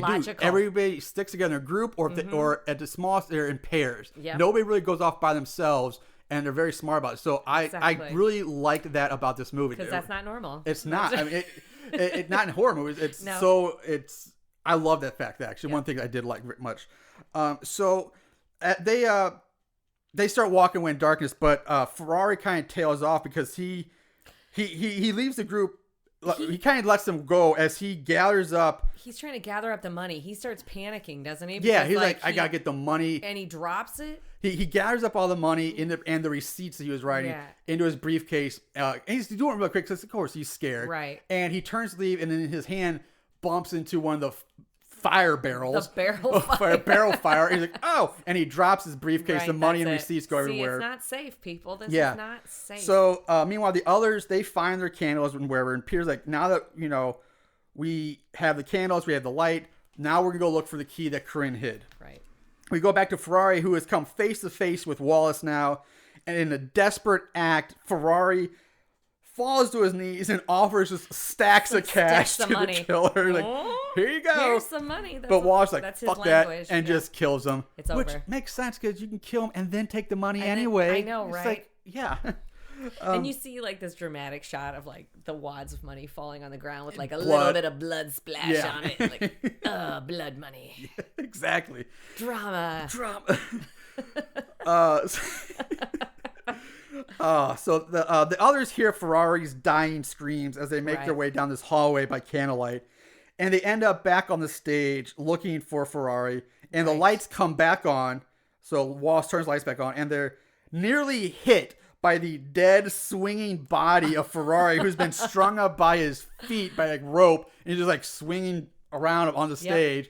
Which, my God, Wallace works really fucking fast then to get him strung up that high and set that up. I think this guy is a ninja, by the way. I mean, some of the things that we get to see him do later, it's pretty amazing. Yeah, he does do some impressive stuff later. He's pretty strong. Yes. So he's not just strong. He'd have to be super fast to pull this off. Fast. He must be a superhero. I don't. He's the I guess in the theory he would be called a triple threat. Oh. He can sing, dance, act, and apparently kill people. Very well. And he's murderous. He's a He's quadruple threat. So the group then, they regroup in the dressing room to figure out what to do next. Yeah. And the sound of a tape rewinding is heard, and then followed by loud music. Now, I get the group hearing the loud music played over big speakers, but I don't think they would. The sound that they hear, the tape rewinding, is a little far-fetched. It's like they hear that like weird tape rewinding. Like, I don't think they would hear that. No, and that was a really good example of that. I'm sure that there are people that are out there listening to don't this know what that tape maybe rewinding sound they are. don't know what that sound. Yeah. At first, I was like, "What is that?" I haven't heard that sound in a long time. It's been 20 years since I've heard that sound. God. Yeah, I don't think that they would have heard that either. But it was so loud. Yeah, like it seemed to just terrify them. Yeah, like the sound of this. Tape rewinding, they were like, "Oh God!" Loud. And then the music hits, and the music's loud and dramatic. I love this music. I actually love this music right here that they were playing. It's so like, I'll come back to it later. Okay. But Wallace we see Wallace enter the shop room, workroom, where all the tools are kept, and we see various large saws, hammers, and other tools, and a giant fucking axe. Yeah. Where I'm like, are you kidding me? Okay, so this is a place where they explain very well how he could get his weapons to kill people. So that is very good. I was on board with that. Yes. But I would like you. What the fuck are they doing with an axe? Like, were they chopping the wood that they built the set? Yeah, they had to go chop down their own trees to build the set. Are they 7 brides with 7 brothers? Are they just now in a log it's just this competition? Giant axe sitting on the workbench. What? And this brought me back. Like, I vividly remember the scene shop in my college theater. I spent many hours in there. And yes, we had the saws, we had the power tools, we had all that. But that shit was kept up in a separate, locked up room that was always locked, except for during work hours. And they weren't left tossed around. And we certainly didn't have fucking axes in our theater. Nope. You weren't sawing and singing songs. Again, we had saws and drills, but not an axe or hatchets, as they find out later. They also have hatchets, too. Oh, yeah, there's hatchets. Yeah, it's like, where the hell is wrong? Where are they getting this shit? What is this? And again, that's not it doesn't even matter. Yeah. It's just ridiculous. Again, it's one of those situations where they're like, "Oh, here's an explanation." Yeah, I'm on board with that, but ridiculous. You should have been using something other than there shouldn't be a fucking axe in there. And even if it's for the play, it would be a prop axe made of rubber or plastic. Well, that's what I was gonna say. Maybe it could be a prop, but they would not use a real fucking axe. Yeah. You would hope not. I don't know. This is very artistic. He's very method, apparently. He's very method. Back to the group, Danny mentions that Willie had a master skeleton key in his office. Right. So Peter and Danny decide to go look for it while leaving Mark behind to stay with the women and protect them in the dressing room. So, like I said, this is where the music is playing. It's so epic. It's, to me, pretty fucking awesome. But it makes you think that you're about to see some kind of epic battle or fight scene like in 300 or the end of the Lord of the Rings movie where the orcs and humans. It's amazing. But all it is just Peter and Danny walking through a hallway to a room. Yep, it's the most monotonous, boring thing, but the most over-the-top dramatic music being played. That is the ultimate theme of this movie. They're trying to trick you into thinking what you're seeing is more dramatic than it honestly is. And that's we're walking down a hallway, getting scared. That's the whole movie. Back in the dressing room, Laurel sees the doorknob slowly begin to turn. Oh, shit. Then when Wallace realizes that the door is locked, he starts banging on the other side of the door, trying to break it open. Mark turns into Hodor here, throws himself up against the door, and yells for the girls to help him hold the door. Hold the door. Hold the door. Oh, Hodor. Wait, take a minute here. Okay. Okay, I'm okay now. All right, so Mark's pressed up against the door, trying to hold it shut, and then we see one of Wallace's hands come punching through what looks like a porthole, like you see like a cruise ship. It's like this circular hole, but it's not. It's like wood, but the circle. It's a really weird looking thing. I don't know. It's like they just put it here for this stunt. There's no way that his hand would have gone through a door like that. Yeah, like that. It like balsa wood maybe, but he punches through like the circular area of the door with his hand, grabs Mark like around the neck and starts choking him. Just holds him there, of course. And Mark's like screaming, like, help me, help me. And that's when we hear the sounds of a power tool on the other side of the door. And Mark screams out in pain as we see the blood begin to soak through his shirt. Slowly. And then, but that's quickly followed by a giant drill bit that comes burrowing through Mark's stomach. Meanwhile, the music ends, the dramatic music ends as Mark dies, which allows Danny and Peter to hear the sounds of Sybil screaming. Sybil is doing nothing but screaming. Oh, she does nothing. Is just she's probably the most useless character. Shit. Yeah, she's useless. She's fodder. Maybe. So they run back to the dressing room where they find Mark dead and the drill like hanging out the door. So it's like the killer was Walt's like, I'm done with it. Yeah, I don't need it anymore. Maybe he had to take another shit. Maybe he has IBS. I mean, again, that would also have to be if someone was I don't know. I mean, that was an 87. I guess they had batteries, but man, that thing should have been probably plugged in with electric, like a power cord. Wouldn't you think that it more likely? Yeah. I don't think they had giant battery packs in 87. It's a huge drill bit on that massive. sucker. It got through a door. It very reminiscent of Slumber Party Massacre. Oh, okay. I saw. Yes. Yeah. Yes. So Peter then tells him, like, you know what? I'm not going to sit around here waiting for us to be killed. Right. Why didn't I think about the workshop before? We can go there and we can find everything we need to defend ourselves with. Yeah, we need some tools. So he's like, again, we stick together and we're going to make it. And so they all go to the workshop. And did you notice how the dripping and water sounds that were happening while they were in the workshop too? Yeah. It's like they were wading through some water. Yeah, this building be condemned? It probably should be, because especially what we see near the end, like this whole theater or stage or whatever, it seems to be falling very, down. very on the rickety side. Yeah, I don't understand the water in the. I don't understand. No. So again, he orders everybody to stick together, and they make it to the shop, and they all arm themselves with various tools / weapons. Sybil grabs a rock. A rock, yeah, like half a brick or a prop rock or something. It's like, of all the things, why would you take that? Again, it just shows how stupid Sybil is. There's gotta be like a hammer. Like, nobody has a hammer. I know. I was like, why would you take a hammer? There's probably a dozen hammers in that shop. Definitely hammers there. Take the hammer. But yeah, there's no hammers, but there's axes and hatchets and power drills and a rock. I'm going to stone you to death. I will fucking stone you. Jesus. So, Peter takes the axe with them, and they leave, and they head to the front door to try to force it open. They make it to the main stage where they are. And they are making their way to the front door, and Peter suddenly has a good idea. Like, he hears something, and he uses the spotlight, and he turns on, aims it up, and he finds Wallace creeping around up in the catwalks high above them. And again, a smart move. Like, I like this. Like, it's showing them that they're not just, that's a smart. Like, oh, fuck you, I see you. Exactly. We know where you are now. Yep. But. Things kind of fall apart here. But it gets a little crazy. Yeah. Peter runs to one of the ladders and orders Danny to go to the other one so they can trap Wallace. They can cut him off. Danny does not want to be doing this. No. Again, not a bad idea in theory. Yeah, but he didn't share his idea with Danny. He was just like, Danny, go now and do this. And Danny's like, well, I don't really know about this. Yes. I'm about to be a dad. Baby Sting's a little hesitant. Baby Sting.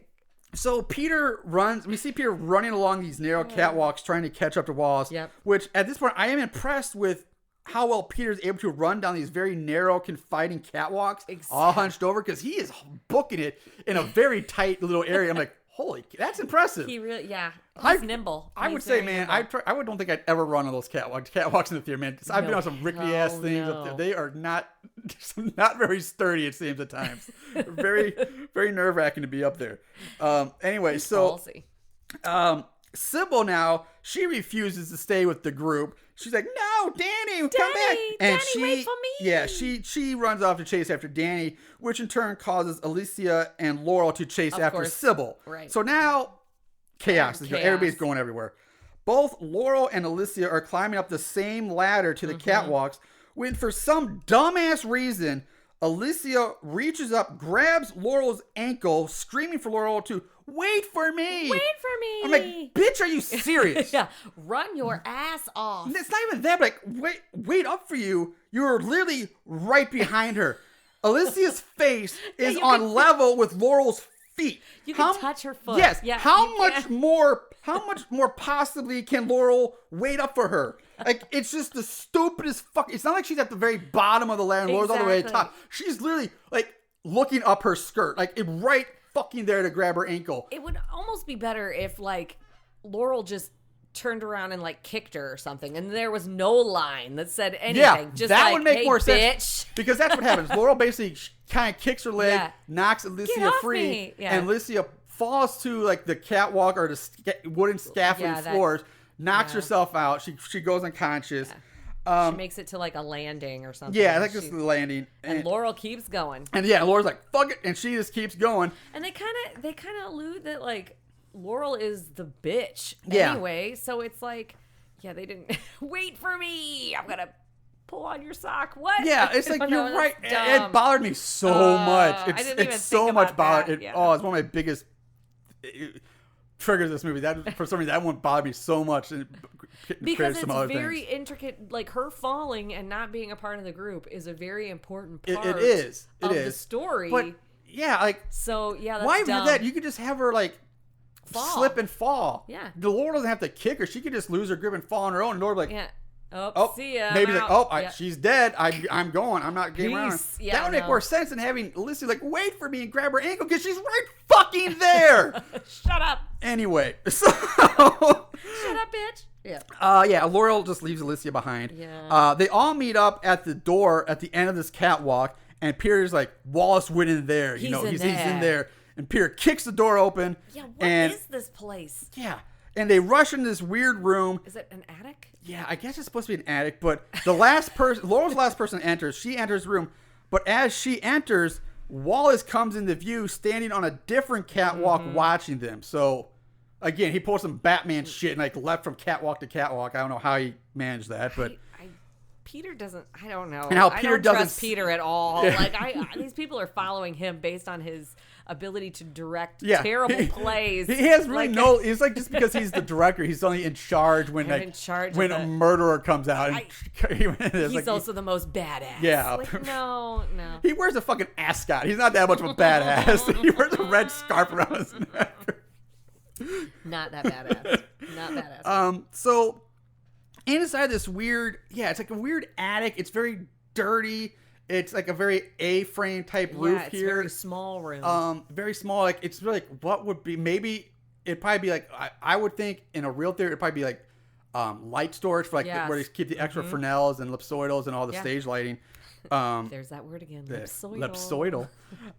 So, but they're not. There's nothing in it except like just busted old boxes and an old mattress or it's just a filthy room. Yeah. Who knows? So Peter sees the giant owl head sticking out from behind like a pile of boxes. He runs up to it yelling, "Die! Die! Die!" And he's just swinging the axe. He's chopping, hacking into the chest of this person wearing the all black costume, the owl head. And Peter just keeps hacking in. Peter finally stops when he's, satisfied that Wallace that's enough. He's like, they're satisfied Wallace is dead. He stops hacking at the body and tells like, "Oh, it's finally over. Thank you. It's finally over. It's over." But that's when Laurel comes up and points out like his hands are tied. So we see that the guy's hands are bound and tied by rope. And it's like, oh shit. So Peter removes the owl head and we see that it's Brett, not Wallace, that Peter just hacked up. Where were you like 2 minutes ago, Laurel? Yeah. Damn it. So as Danny, Peter, and Laurel they're gathered around Brett's dead body, we see Sybil's kind of backing away from the three of them. She's backed up and she's by herself in this corner.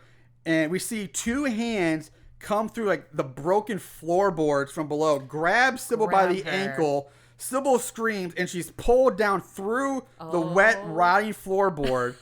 But she is able to catch herself on the floorboards and before she's pulled completely out of sight.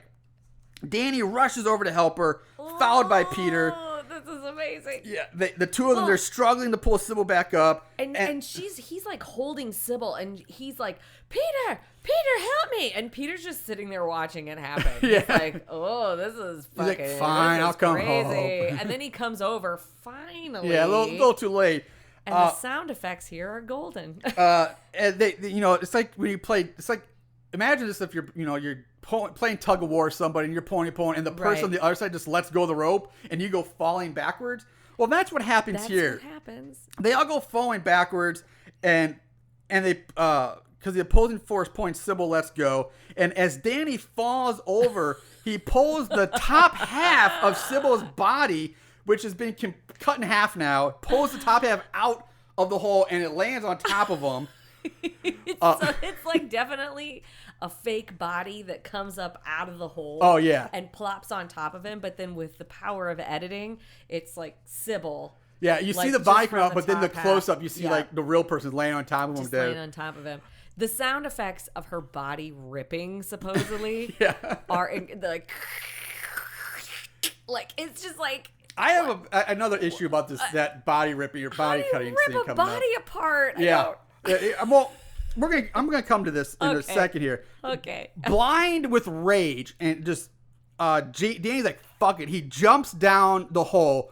Just blindly jumps down the hole. He takes his belt off. No, he takes a hatchet out of his belt. Oh, is that what it is? Yeah, because he had the hatchet like in his belt, like a gun sticking out of his waistband. That makes more sense than him taking his belt off. Yes. I was like, is he gonna beat him?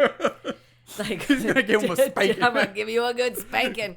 I didn't know. No, he pulls the hatchet out of his front. Yeah, his belt. He freaks out. Blindly jumps down this hole into the black darkness below. Yeah. Despite Peter's attempts to stop him, like, don't do it, don't go. And Peter's like, fuck you, and down he goes. Again, into water. Yes, this is okay. Now I have two things I have to try and remember. What? The water. Yeah, he lands in like a flooded room, and granted, we see water dripping from the room below that they entered in. We see water dripping through the roof onto like this wood floor, making the boards rotten. And so that makes one would sense. say that okay, it dripped from that floor down into this one, but there's so much like it's flooded. Like he lands not just like a little puddle, but it's like slot. It's like at least like ankle deep water in this entire room. It's like he's pitch in a black. pool. Yeah, it's like what again? What room would this be in a theater? And how neglected is this theater that it would be this flooded? And it seems like it almost like seems like a basement type room. Yeah. The way that they're alluding to it, but they were just in the catwalk. Yeah, they're in the topmost part, of the building. The building. He jumps one floor down into a flooded room. Yeah, I thought the same thing. They act like it's the basement, but it would be like the second story. Yeah. And it makes zero sense to lay out this building and why it's flooded. I don't get anything.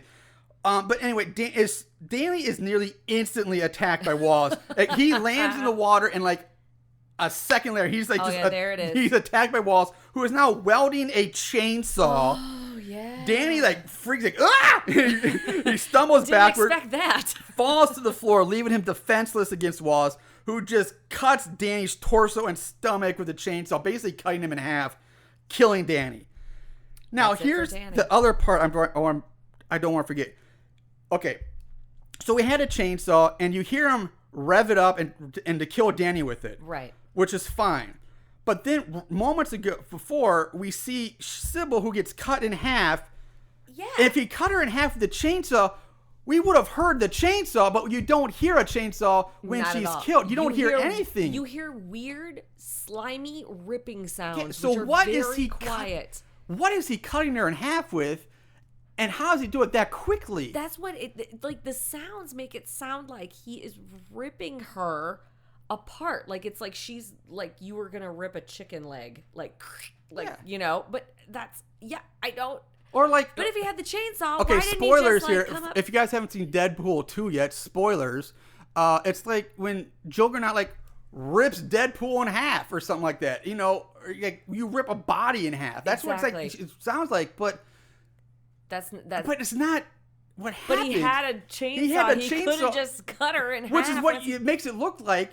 Eventually, he had a chainsaw, but you never hear the chainsaw. No. He doesn't have like a giant pair of scissors just like cut her with. Like that kill, as cool as it is, makes zero sense. Like what happened? I don't exactly. So no, I don't. Anyway, Danny's dead, killed by chainsaw. All Peter and Laurel can do is they basically watch through the hole in the floor of their flashlight as Danny just gets shredded by a chainsaw. Peter's like, fuck it, I'm out of here. He leaves, heads back down to the stage floor go to the main door, followed by Laurel. He crosses over to the main door and begins to hack at it with the axe. Laurel keeps grabbing on him like, don't leave me, don't leave me. And he's like brushing her off. Like, get off of me. And like this is where it should, the door here is very heavy. It's metal, very thick. And he's trying to chop it with an axe. After a few swings, we see Wallace come down the stairs that lead from the stage to the floor, holding the roaring chainsaw.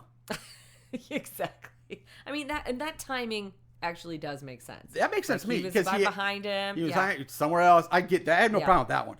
Laurel sees this, runs to Peter for protection, but Peter's like, fuck you. Fuck you, bitch. He pushes Laurel off of him right into Wallace. He take her. Yep.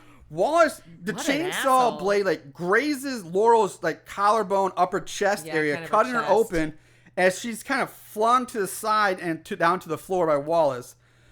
Wallace backs Peter up, who's begging and pleading with Wallace. He's like, don't give me, just leave me alone.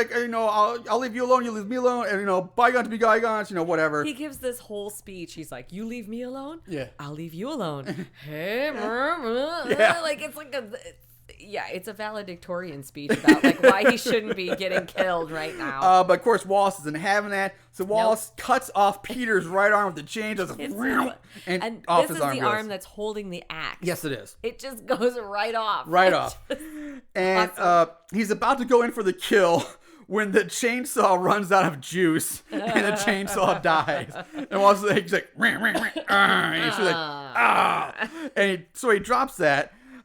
Seeing as Peter uses his left arm to try to grab the axe out of his severed right arm, but Wallace gets to him first and pins Peter's foot down, picks up the axe, and then with one hefty downward swiping swing, Wallace chops Peter's head clean off his body. It looks like he kind of just swings him with a club or something, and his whole top half of his body just falls apart. From the shot, it's he hits him and his head, and it just looks like everything just crumbles. I was like, it does kind of look like that. Awesome. It just breaks it apart. Meanwhile, the cops outside are completely oblivious to what's going on inside. God. We go back inside where we go to Alicia, who wakes up when a feather lands on her forehead. The gentlest of feather wakes her up. She gets up, she climbs back down the ladders to the stage floor where all is dark and quiet, and there's no signs of Wallace or anybody else. Right. This is the part that's trying to that's supposed to build all of this suspense. Lots of her slowly walking with very intense music. Oh yeah, it is. Yeah, dramatic. So she makes her way through the eerily quiet theater into one of the hallways, and this is where she finds a bloody shoe. And she continues to make her way down the hallway, following this trail of blood, which leads her to a shower room. The bloody trail ends in one of the shower stalls, and you see the curtains covered in blood. Alicia pulls the shower curtain back and finds a nearly dead Laurel. Yeah, Laurel is bleeding barely out. hanging on to life. Yeah. Laurel's chest is you can see it's just shredded from that chainsaw cut. It's chopped. It's just it's all over the place. Alicia hears a door open and close. Alicia asks, she witnesses now Laurel, this scene that you just described. Yeah. Instead of saying, she just says to her, where is everybody? She has no emotion. She's just where is everybody? Where'd everybody at? Well, the bitch did basically kick her off the ladder. That's true. She left her for dead, so she's just fuck you. Yeah, whatever. That's what you get. Karma's bitch. So Alicia hides in the shower stall next to when Laurel's in and closes the shower curtain. Wallace enters the room, walks up to Laurel, he picks her up, and he's hugging her almost, and then he slowly slides his knife into her stomach, and then slowly starts ripping the blade upward through her torso. It's kind of gruesome. It is a little gruesome. Laurel dies looking, like locking eyes with Alicia. They're looking at each other. That is serious. That is a little dramatic. I liked that. That's pretty intense. Yeah. And all Alicia can do is just stand there and hope that she doesn't get discovered. So Wallace drags Laurel's body away, having never seen Alicia hiding right nearby. She is one lucky chick. Yeah, she's very lucky. We jump back to Alicia now slowly making her way back through the theater and to Willie's office to look for that key. As she rummages through the desk drawers, she finds a fucking handgun. Again, no fucking clue why a janitor / maintenance man would have a gun in his desk drawer in a theater. He rides a bike. Yes, too. he does. He rides a bike. Like, every time we see him, he's like working on his bike or gonna ride his bike. It's like, what? Are you packing while you ride?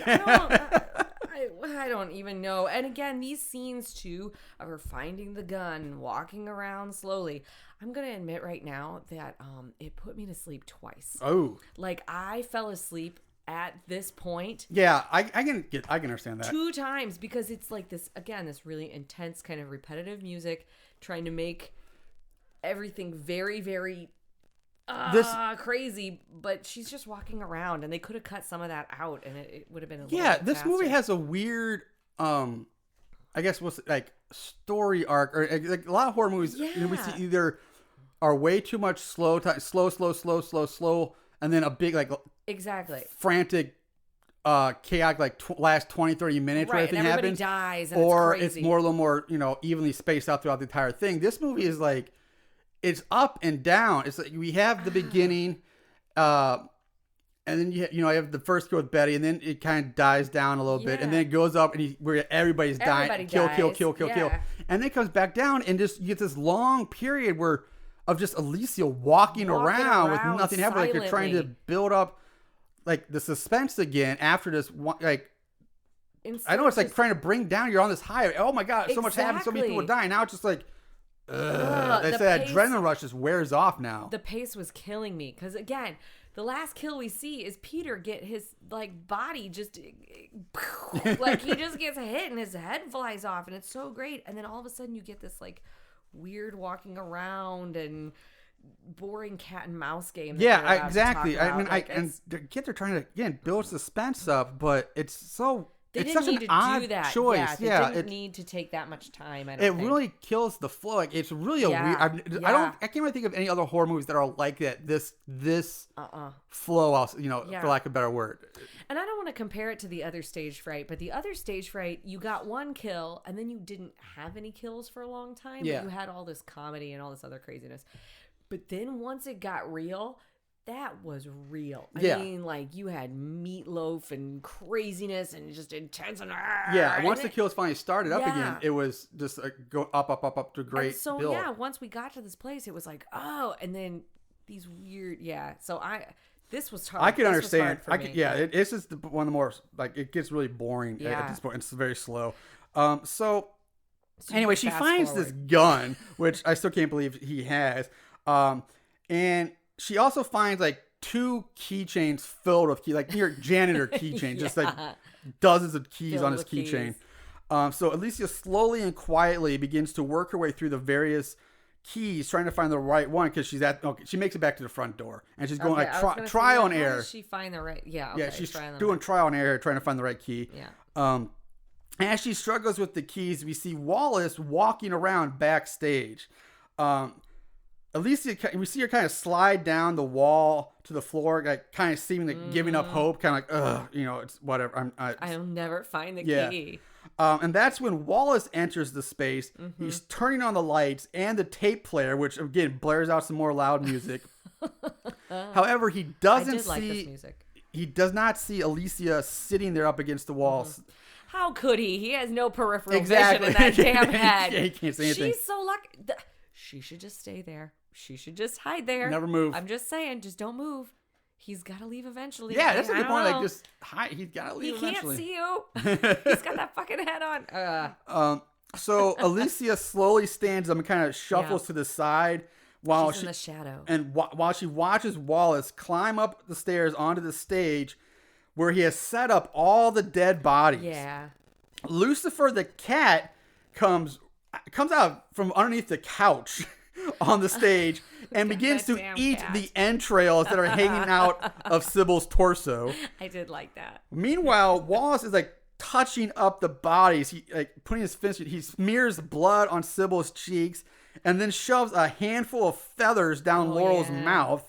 Where all these feathers come from, I have no clue. I know. So are the feathers supposed to be part of like the original play? Maybe, but you never see them until now. Yeah, they just appear. It's like a feather machine, almost like a snow machine. Yeah, it really, just feathers just start appearing now. I have to say that I personally enjoy the killer's art, especially some of like the dead bodies and things that we see.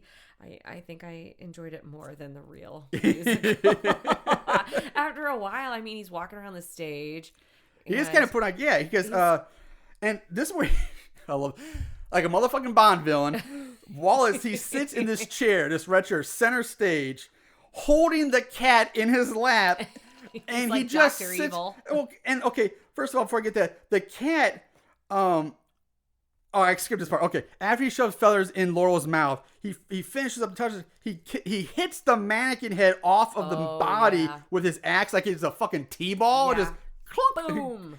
And then he takes Peter's severed head, sticks it on the mannequin's body backwards. He holds it up like it's like a trophy. And then slams onto the mannequin's body. I enjoyed that. And that's when we see Lucifer the cat come walking through the stage. The cat's body brushes up against this power cord, which apparently is enough movement to turn on the large industrial fan that's off stage, and it starts blowing feathers all over the stage. Convenient. And this is where he looks like a Bond villain. He sits in the middle. He picks up the cat. He sits down in the chair. He has the cat on his lap as these white feathers just kind of fall and flutter and fill the stage around him. Oh, yeah. It is quite the visual scene here. He is a true artist. Yeah, he really Maybe is. He should have directed this play. Yeah. I don't know. Meanwhile, now this is kind of bullshit too. This is kind of Alicia spots the master key sticking out of the floorboards right in front of Wallace. From across the room. Across this huge space. Who, by the way, there's like a dead body blocking the two. And Wallace is just sitting there in this chair petting the cat, but like there's no way she would see this key. And once she sees the key, how many cuts do they actually have to do between her face, the killer's face, and the key? Yeah. And her face, and the killer's face, and then the key again. I mean, 6 or 7 times. Yeah, it goes I feel on. like it just... So we get it. Alicia slowly and very quietly sneaks up to the side of the stage, because the side is open, and where she can kind of hunched over, kind of walk underneath the stage. There's a crawl space underneath there. So she does that. She goes under stage and she finds the key stuck between the floorboards, like I said. However, the key is wedged in there so tightly she can't get it to move. So she finds a nail on the ground and she uses that to kind of help wiggle the key free. Trying to jiggle the key. But this takes time and draws the attention of the cat, which begins to meow and jumps down from Wallace's lap and walks up to the key as it's starting to move and shift around. The music comes to a halt. Lucifer goes meow and kind of jumps back, and the key falls loose, which falls to the ground, making a metallic clanging, echoing sound throughout the theater. And we see Wallace's eyes start darting back and forth, looking around underneath the owl mask. Which that kind of looked creepy. I will say the close-up, we are making fun of the mask, but the close-ups on the mask, very close, but exactly. Owl face. But when you see how small those eye holes are, there's no way. There's no way you would see. So anyway, Wallace then stands up, picks up the cat again. Alice grabs the key and slowly makes her way back to the side opening of the stage. Yeah, it's like she's backing out from under this crawl space. I don't know why you would back out. You would move faster and just go. Yeah. So anyway, she emerges from under stage and wham! She gets grabbed by Wallace, who has her by the neck. Alice raises the gun up to Wallace's face, pulls the trigger, but all she gets is a clicking sound. Of course. So, backup plan, she stabs him in the eye with the nail and is able... That works. That works, yeah. And she's able to get free, run to the front door. Now, the way she runs to this door is fucking retarded. Because I have never seen anybody run this way. She runs with one arm completely stretched out in front, completely extended out in front of her, holding the key in her hand.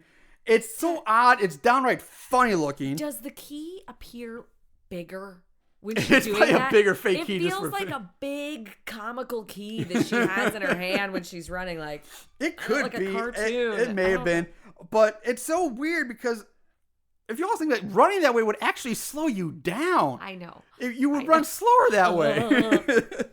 But like she's gonna just be able to like run up and slide right in. Yeah, like that's not gonna happen. She just used like 10 keys trying to open that door. Like it's not gonna happen.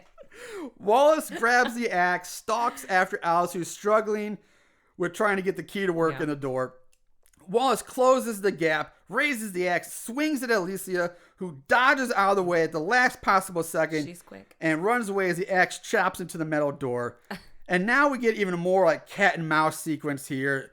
The two of them, long story short, they end up back on top of the catwalk. Oh God! Why does she go towards the catwalk? Why do you go? Yeah, why do you go to the one place where you're like bare? Yeah, you're trapped. Exactly. Because they're dumb. You know what they do in these movies. Wallace corners her on the catwalk, and he's about to kill her when Alicia gets her hands on a fire extinguisher.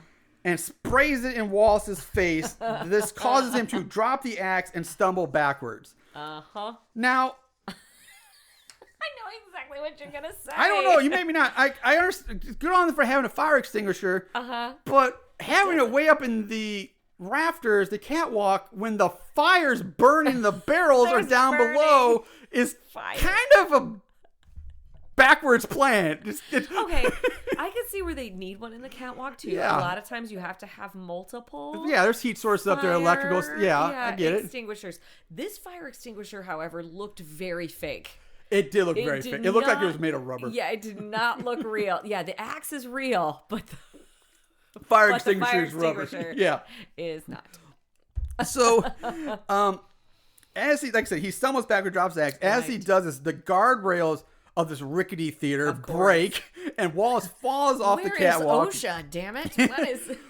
but he's able to catch himself, but this leaves him dangling high above the theater floor. He tries to pull himself back up, but seeing this, Alicia starts smashing his fingers with the fire extinguisher. With the fake rubber. It's so fake looking, too. It is. Like, it's God, her it might just say the word acting. acne on it. Oh, God. Wallace loses his grip, starts to fall. But again, he's able to catch himself on a power cable, but the weight of his body causes the plug to come undone, and he starts Wallace again starts free falling, and for a third time, he gets saved as a cable gets stuck between some piping. So this allows, he's basically dangling from a thick power cable above the stage floor, which I will say is a rather, and then he starts climbing the cable like a rope, like a gym class. He should be on American Ninja Warrior. Yes, this is so impressive. He is climbing ropes. He's holding on to a scaffold or like a. He's got some serious arm strength. Seriously, upper body strength. He ripped Sybil in half with his bare hand. He just ripped Sybil in half. Man, it's so. It's impressive because I mean. I remember when in basic training, the rope we had. That's so hard. It's hard. Like, I've never been able to do that. Before the army, I could never climb rope. I'll admit, I could never do it, and it took me a while to get that down the army. It's hard. It is not easy, and he's not even using his feet like we do. Like, he's just scaling it. Straight arms, just pure arms.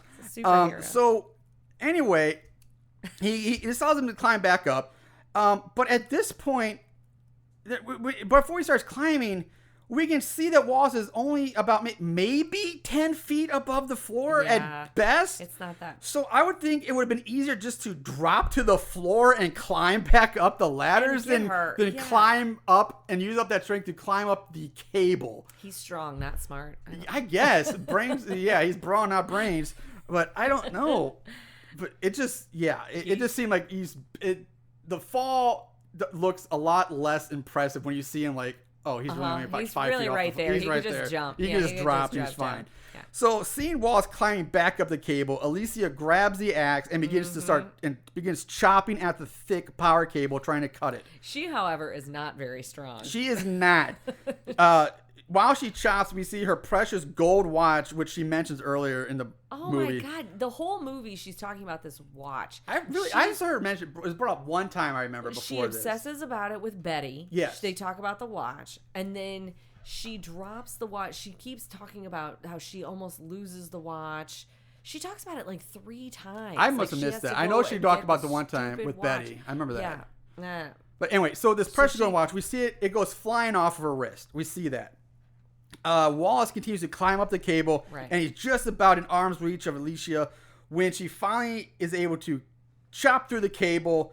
The cable snaps. Wallace free falls. This time, nothing saves him as he plummets to the floor, crashing through a wooden table below, which seems to kill him. Yeah.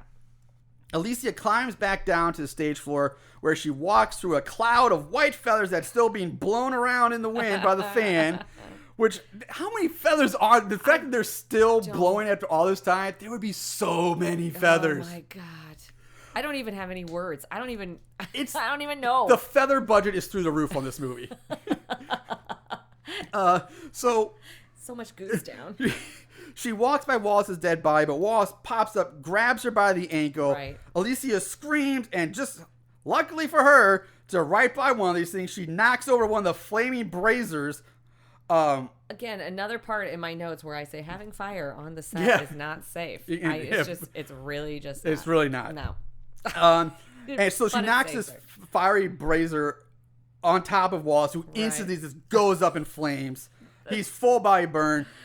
A screaming Wallace. He screams. He jumps to his feet. Is he screaming? Because the sounds of this guy screaming are hilarious. He's like, ooh. You're right. They're so weird. You're right. But yeah. He is wearing an owl mask. He is wearing an owl mask. It could be muffling him. He stumbles up onto the stage where he collapses dead on fire at the feet of all of his victims. Right. Alicia uses the key, opens the front door, runs out up to the cop car, bangs on the window where the 2 cops are just surprisingly still alive. Yeah, they're just sitting there, surprisingly still alive, these cops. Now we cut to Alicia in the back of a cop car as dozens of reporters surround the car and bombard her with questions. Oh my God, they're terrible. Alicia watches as all the bodies are wheeled out on gurneys by EMTs. Yeah, and I think a few of them are carried out in plastic bags because they're chopped up. Usually somebody carrying like a big plastic bag out. So it's either got to be Sybil's body, upper half, or like Peter's head and arm. But they're just like, oh, you want a recap of this? We're just going to bring this right by you. By you. Anyway, eventually the cop car drives off with her in it.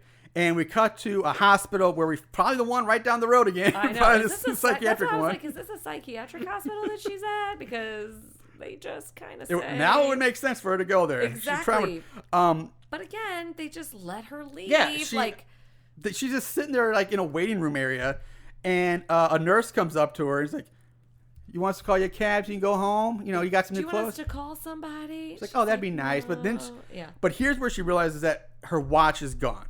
Oh, yeah. So we cut to her getting out of a cab outside the theater just as Willie rides his bike up. Alicia begs Willie to let her in so she can look for her watch. Why is Willie or anyone allowed on the crime scene? Thank you. This is a major... Nobody would be allowed in there. Nobody would be going there to work that day.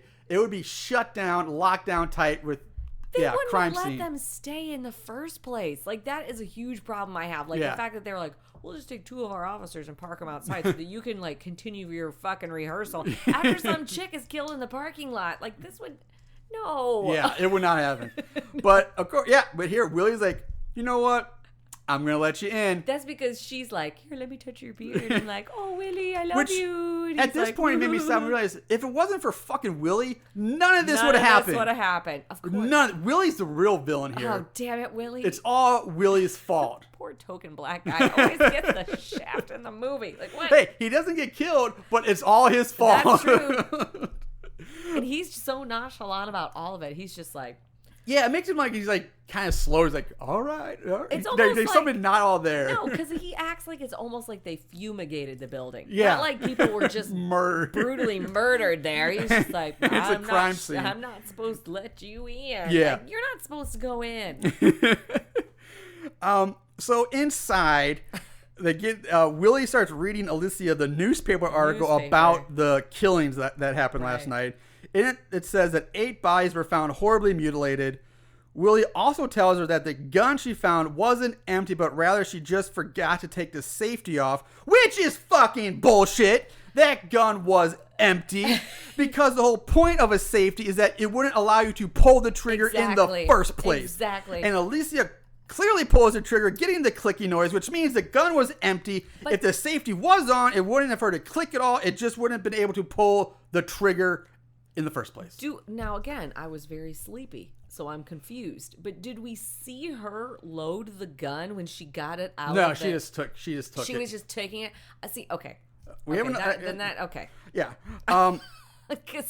Yeah, she just takes it. She never does it. That makes no sense. Anyway, now she starts having flashbacks of all the bodies that are being, propped up on the stage. Willie's still rambling on about the gun in the background. He also says that she forgot to put a bullet in the chamber. So again, which is it? Is it the safety or was the chamber empty? Make up your fucking mind. Okay, because based on what we saw, it was an empty chamber is the more likely scenario. But you can't have both. Right. It's one or the other. And he makes a big deal out of it. He will not shut up about from it. here to the end of the movie, that gun would have shot itself. It's a cannon. It's a cannon. I would have shot him right between the eyes, Miss Daisy. I surely would. I surely would. I mean, that's safety's off. Yeah, he rambles on for the rest of the movie. Alicia finds her watch in a pile of feathers. And she would go back into that fucking house of horrors for again, that thing's going to be there when this is all over. It's been less than 24 hours. She watched everyone get brutal. I mean, what? Again, if it's a crime scene, it's going to be there. Yeah, no. She'll get it back. That ain't going anywhere. Go home. So this is when she finds the watch. She looks up for Willie. Willie's gone. Then she hears a thudding noise from somewhere, and she starts having more flashbacks while we hear Willie in voiceover repeating basically what he just said about the 8 bodies. Yeah, that's important. He said they found 8 mutilated bodies. Yeah, it's so important they have to say it twice within like a minute. Right. Alicia realizes now that something is off about this, and she starts counting all the people who died. And realizes that there should be 9 dead bodies, not 8. And that Wallace's body was not part of that count. The camera pans around and we see... Which would make her the suspect. Just saying. Oh my God, that's true. Mass murder, everybody... That's twice now she should be the main suspect. She should be behind lock and key, man. She would not be released. Police are not doing their job. Yeah. I can't believe I didn't think about that. Good on you, Sarah. That's so true that she would be the prime suspect in this. Immediately when she's like going through this and she's like flashing to each person. Yeah. Peter, Danny, Corinne. I was like, that's only 8. That's only 8 people. Shit. Then there's no killer. Like, what? Okay, sorry. So the camera pans around and we see a lightly burnt Wallace standing behind her. Without the owl head. Without the owl head now. It burnt off. But again, he looks surprisingly he looks good. Pretty good. For a man who was fully engulfed in flames from head to toe. Stabbed in the eye. His eyes, no damage to his eyes either, by the way. Catwalk. Yeah, he fell from the catwalk. No broken bones. No broken bones. And then he was set on fire. He got the true Joan of Arc treatment and just fucking, and he's fine. I'm alive. I'm okay. So he raises the axe. He's about to kill Alicia when bang! A gunshot is heard. Alicia screams.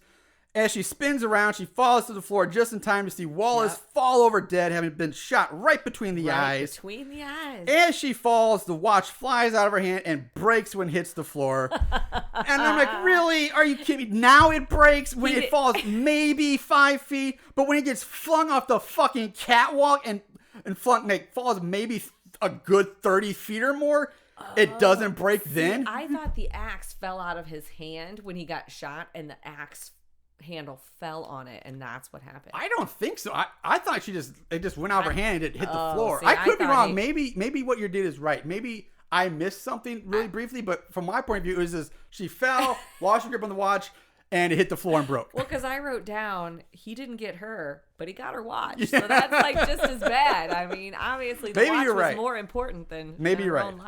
I hope for the movie's sake that what you said was right, not mine. I think that's what I don't know.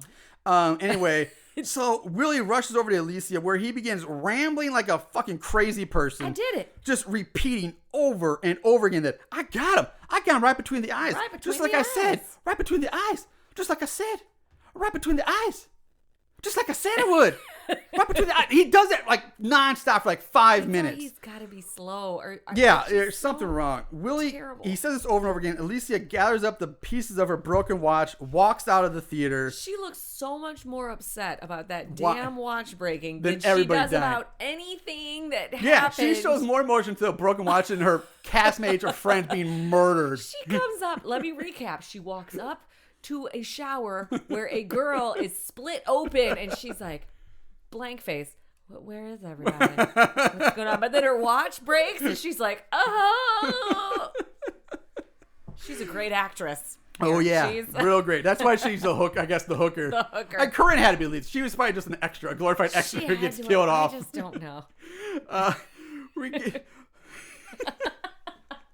we get a close up of Wallace's face, which Wallace then turns his head slightly, course. just slightly, to look into the camera, and he gives a very, very subtle smile to the camera. Cut to Marilyn Monroe playing the saxophone on the rooftop again. Freeze frame on saxophone playing Marilyn. Roll credits. See, this movie. That is Stage Fright. This movie played with my emotions because it ended so dumb. But then they're like, "Oh, but here's your favorite scene again," and I was like, "Oh, it's Sax Lady." I love the weirdest thing to go back to. They go back to Marilyn Monroe playing saxophone. It's such a minor thing seeing this movie, but they bring it back as the closing is what they end with, and they freeze frame on that. Not Wallace's smiling face or Alicia walking away. Nope. Marilyn Monroe on a rooftop playing saxophone. Not even Peter's like severed head. Yeah, they played with me this movie. So that's Stage Fright. Let's go on to favorite kills. Don't act like you didn't love it. Favorite kill. All right, there's a decent number of kills for this movie.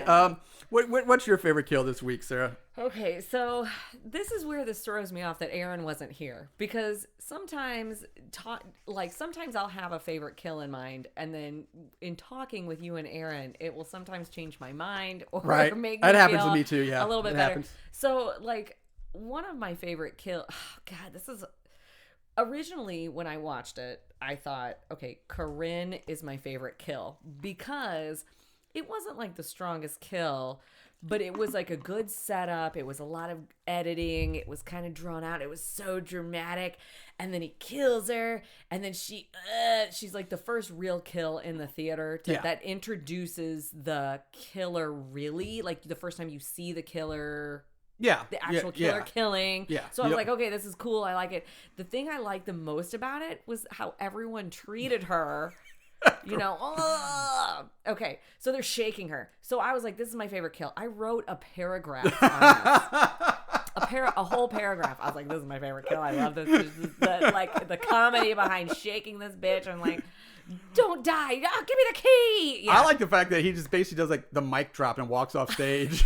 He just turns, just like, looks at everybody like, "What's up?" and walks You're away. next. Yeah, again, like the whole. I gotta go to the bathroom, and I'm gonna come right back for you guys. Okay? Don't go anywhere. Don't go anywhere. Just stay there.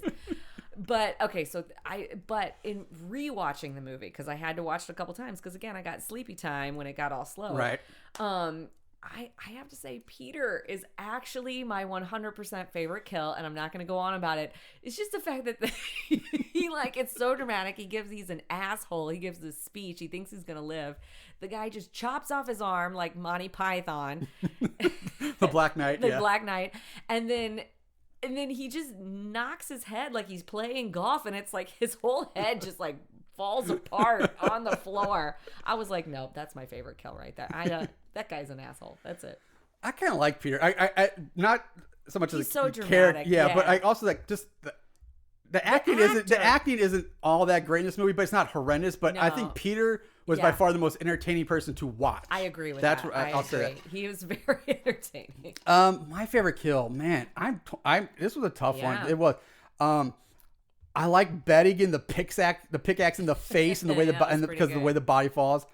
Corinne, just because of the ending of, like I said, the drop the mic, walk away, and then But Sybil is just the cut in half I know. is so. Danny just pulls her up and she's just like by the arms, and it's just like this fake body. I think I'm gonna go Sybil because I think especially at the time when this movie was released, that effect that of them pointing her and just seeing the body, half her body come up was probably a pretty good scare or sort of like, oh my gosh, for the audience at that time. And I think it's pretty cool. I mean, she screamed. I just wish there was a little more like maybe you heard the chainsaw, but I guess that would give it away what's about to happen when you see the body come up. I'm still going. I think I'm still gonna go with Sybil because it's just the overall look of it. Plus, it was one of those kills where, I mean, again, wasn't that was the kill after Fiore? There was Sybil. No. I'm sorry. Mark gets the drill after Ferrari. Okay, yeah. So she was like 4 in, but this one was like, I feel like it was the most. It was Mark like was a good kill too, man. The drill bit through. There are actually some pretty solid kills in this movie. Yeah, they weren't bad. They weren't bad. But all right, we gotta move on for that. So let's move on to the odds and ends. Not only did they watch these films, they researched them too. Ugh, what is wrong with these guys? All right, starting with our ratings, like we always do, IMDb gives it a 6.8 out of 10. One of our higher rated movies on this one. Yeah. Rotten Tomatoes, no thermometer score at all. It's not on the site. Weird. But it has a 60% audience score, which also makes it one of the higher rated movies that we've done. And Amazon gives it a 4 out of 5. So review-wise, pretty solid. Yeah, I looked some of those up. Yeah. Plot keywords, there's nothing. But there's really nothing interesting worth repeating, so I skipped it. Panties? No, I don't think panties was in it. Which should have been, but it was not. Corinne, Sybil walks around in her damn underwear the whole time. She couldn't put pants on. Like, I'm sorry. Yeah, and if you're being chased by Miller, you have access to plenty of clothes right there. I would God. You know what? I'm gonna put something a little more moving frame. I can get these heels off. Maybe put some sneakers on. That is another thing. Pants she runs around in heels and at that point, a garter, just go like barefoot the whole time. And take the fucking heels off. You're climbing up ladders and scaffolding and catwalks in heels. Yeah. Come on, panty people. Anyway, trivia. There's actually a decent amount of trivia for this, so I'm going to try to rush through this as quickly as I possible because we're running long here. The original title of this movie had so many titles. It was originally called Deliria, and it's also known under the title as Bloody Bird, which I love, Soundstage Massacre, Stage Fright, Aquarius, which is actually what you see in this movie, and also just simply Aquarius. Too. Mm-hmm. So a lot of titles for this movie, and a lot of different art, a lot of different like poster art. Yeah. During a screening of this movie at the Fantasia Film Festival, fans threw white feathers from the theater balcony, which showered down onto the audience in homage to the in the movie. Amazing. The director cameos as the young cop who's staked out in the patrol car outside the theater. The one that thinks he looks like James Dean. Yeah. Okay. The scene where Brett bows in front of the mirror to reveal Wallace standing directly behind him is an homage to Dario Argento's film Tenebrae, which was in 1982, which Michelle Silveri, who directed this, was an assistant director on. Co-writer Sheila Goldberg plays the nurse that tries to turn Betty and Alicia away in the psych ward. Oh, nice. The loud classical music that Wallace blasts over the theater system is from Sergei M. Eisenstein's film Battleship Potemkin from 1925. The director said at the ending of the movie, where Irving Wallace smiles at the camera after being shot in the head, is a quirky wink at the slasher film convention of the killer never really being dead. And last one, before his death in 1999, Joe D'Amato was planning to remake Stage Fright. Again? As Willie, I think it was going to be titled Willie Shock's Treatment or something. Willie Shock Treatment. The film was to take place in a TV station, which was reopening where years earlier a TV host called Willie Shocks had killed his wife, who he had found having an affair years past, and the TV station reopens for the murderers to start again. The killer would have worn a costume made out of light bulbs instead of an owl mask. That's in Stage Fright. Another idea Joe D'Amato had was set aboard a cruise ship heading for Barcelona. The killer was going to be a mad violinist. And thank God none of those happened. You know what? Fuck it. I would love to see those. Actually, make those happen because we need movies for that. They would be on the show in a heartbeat. A killer dressed in a suit made of light bulbs? How fucking noisy would that be? Just clink, clink, clink, clink, clink. He's coming. Jesus Christ. All right, that's all for trivia. What if his batteries ran out? Yeah, Like, how not effective would that be? That's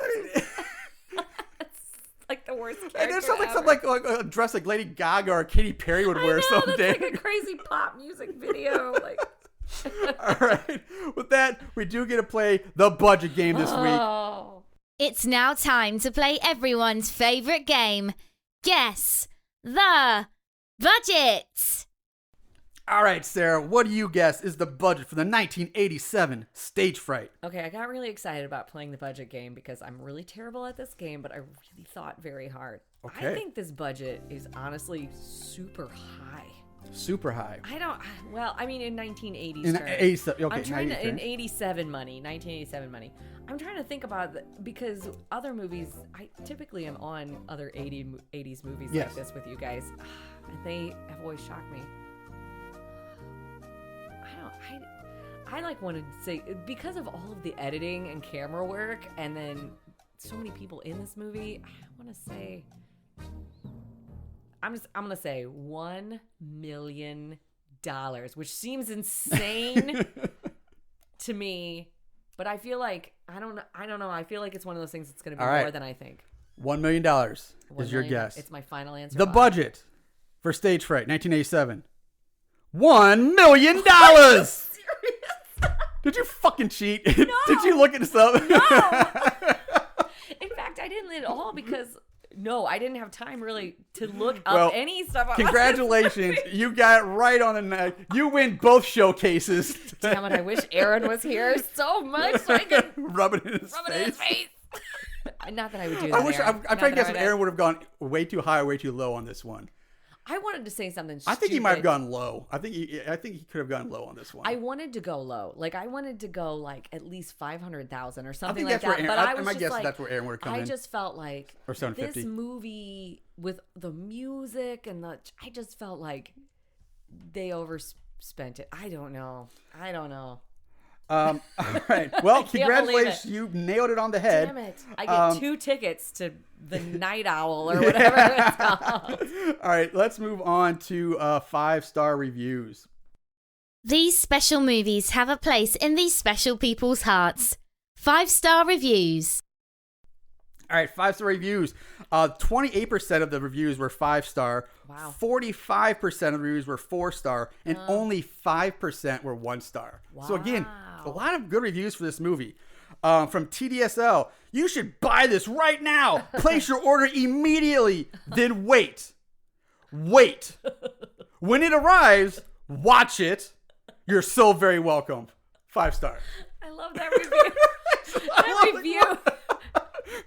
This review is basically reviewing the ordering process when you order anything from anywhere. Order it, wait for it. When it gets to you, use it. Watch it. That was more dramatic than this movie. I liked it. All right. Look, I wrote down 2. This last one's long, but it's kind of great if I remember correctly. It's been a while. All right, it's from Bindi Sue Frankenstein. Not Frankenstein, Frankenstein. Oh. Unlike most such films, Stage Fright begins with what looks like a murder, but is something else. Something featuring modern dancers and a guy in an owl mask. And this owl can dance. Then we meet the insufferable director of this musical. A musical with a rape scene featuring an upside-down woman in a blue mattress bag, no less. Next, the annoying actors are introduced. Within seconds, we know we're in for a stomping good time. Seconds after this revelation, we're wondering when these people will start being killed. The scene switches to a mental hospital where 2 actresses just happen to stop in. We are quickly introduced to a patient named Irving Wallace, who is evil, and he has his own 80s MTV posher metal theme music. Oh no! A string of events are thrown together, leading to Wallace killing someone and slipping into the theater where the actors are rehearsing their gloriously awful musical. And yes, thanks to the idiot director, they're all locked in together. Soon, an owl masked phantom is stalking his prey, and yes, he's in the play. Real murder on stage. Now that's art. Stage Fright could be the most awesome slasher ever filmed. Need proof? How does death by drill press sound? Not good enough. How about a Sting lookalike? No. Well, how about not Sting's girlfriend cut in half grab you?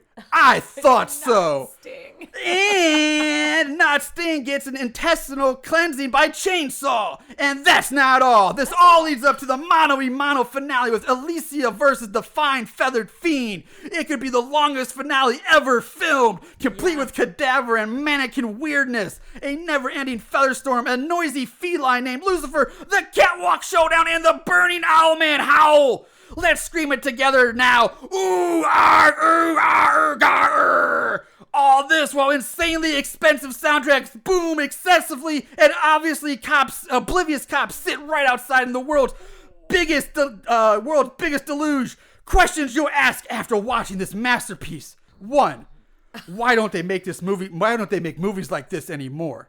And 2, where the hell did all those feathers come from?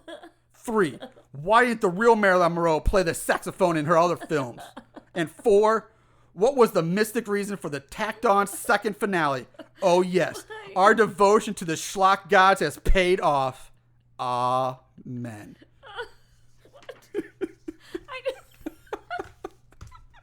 I think that review was better than the movie. If the movie would have been that, oh my God.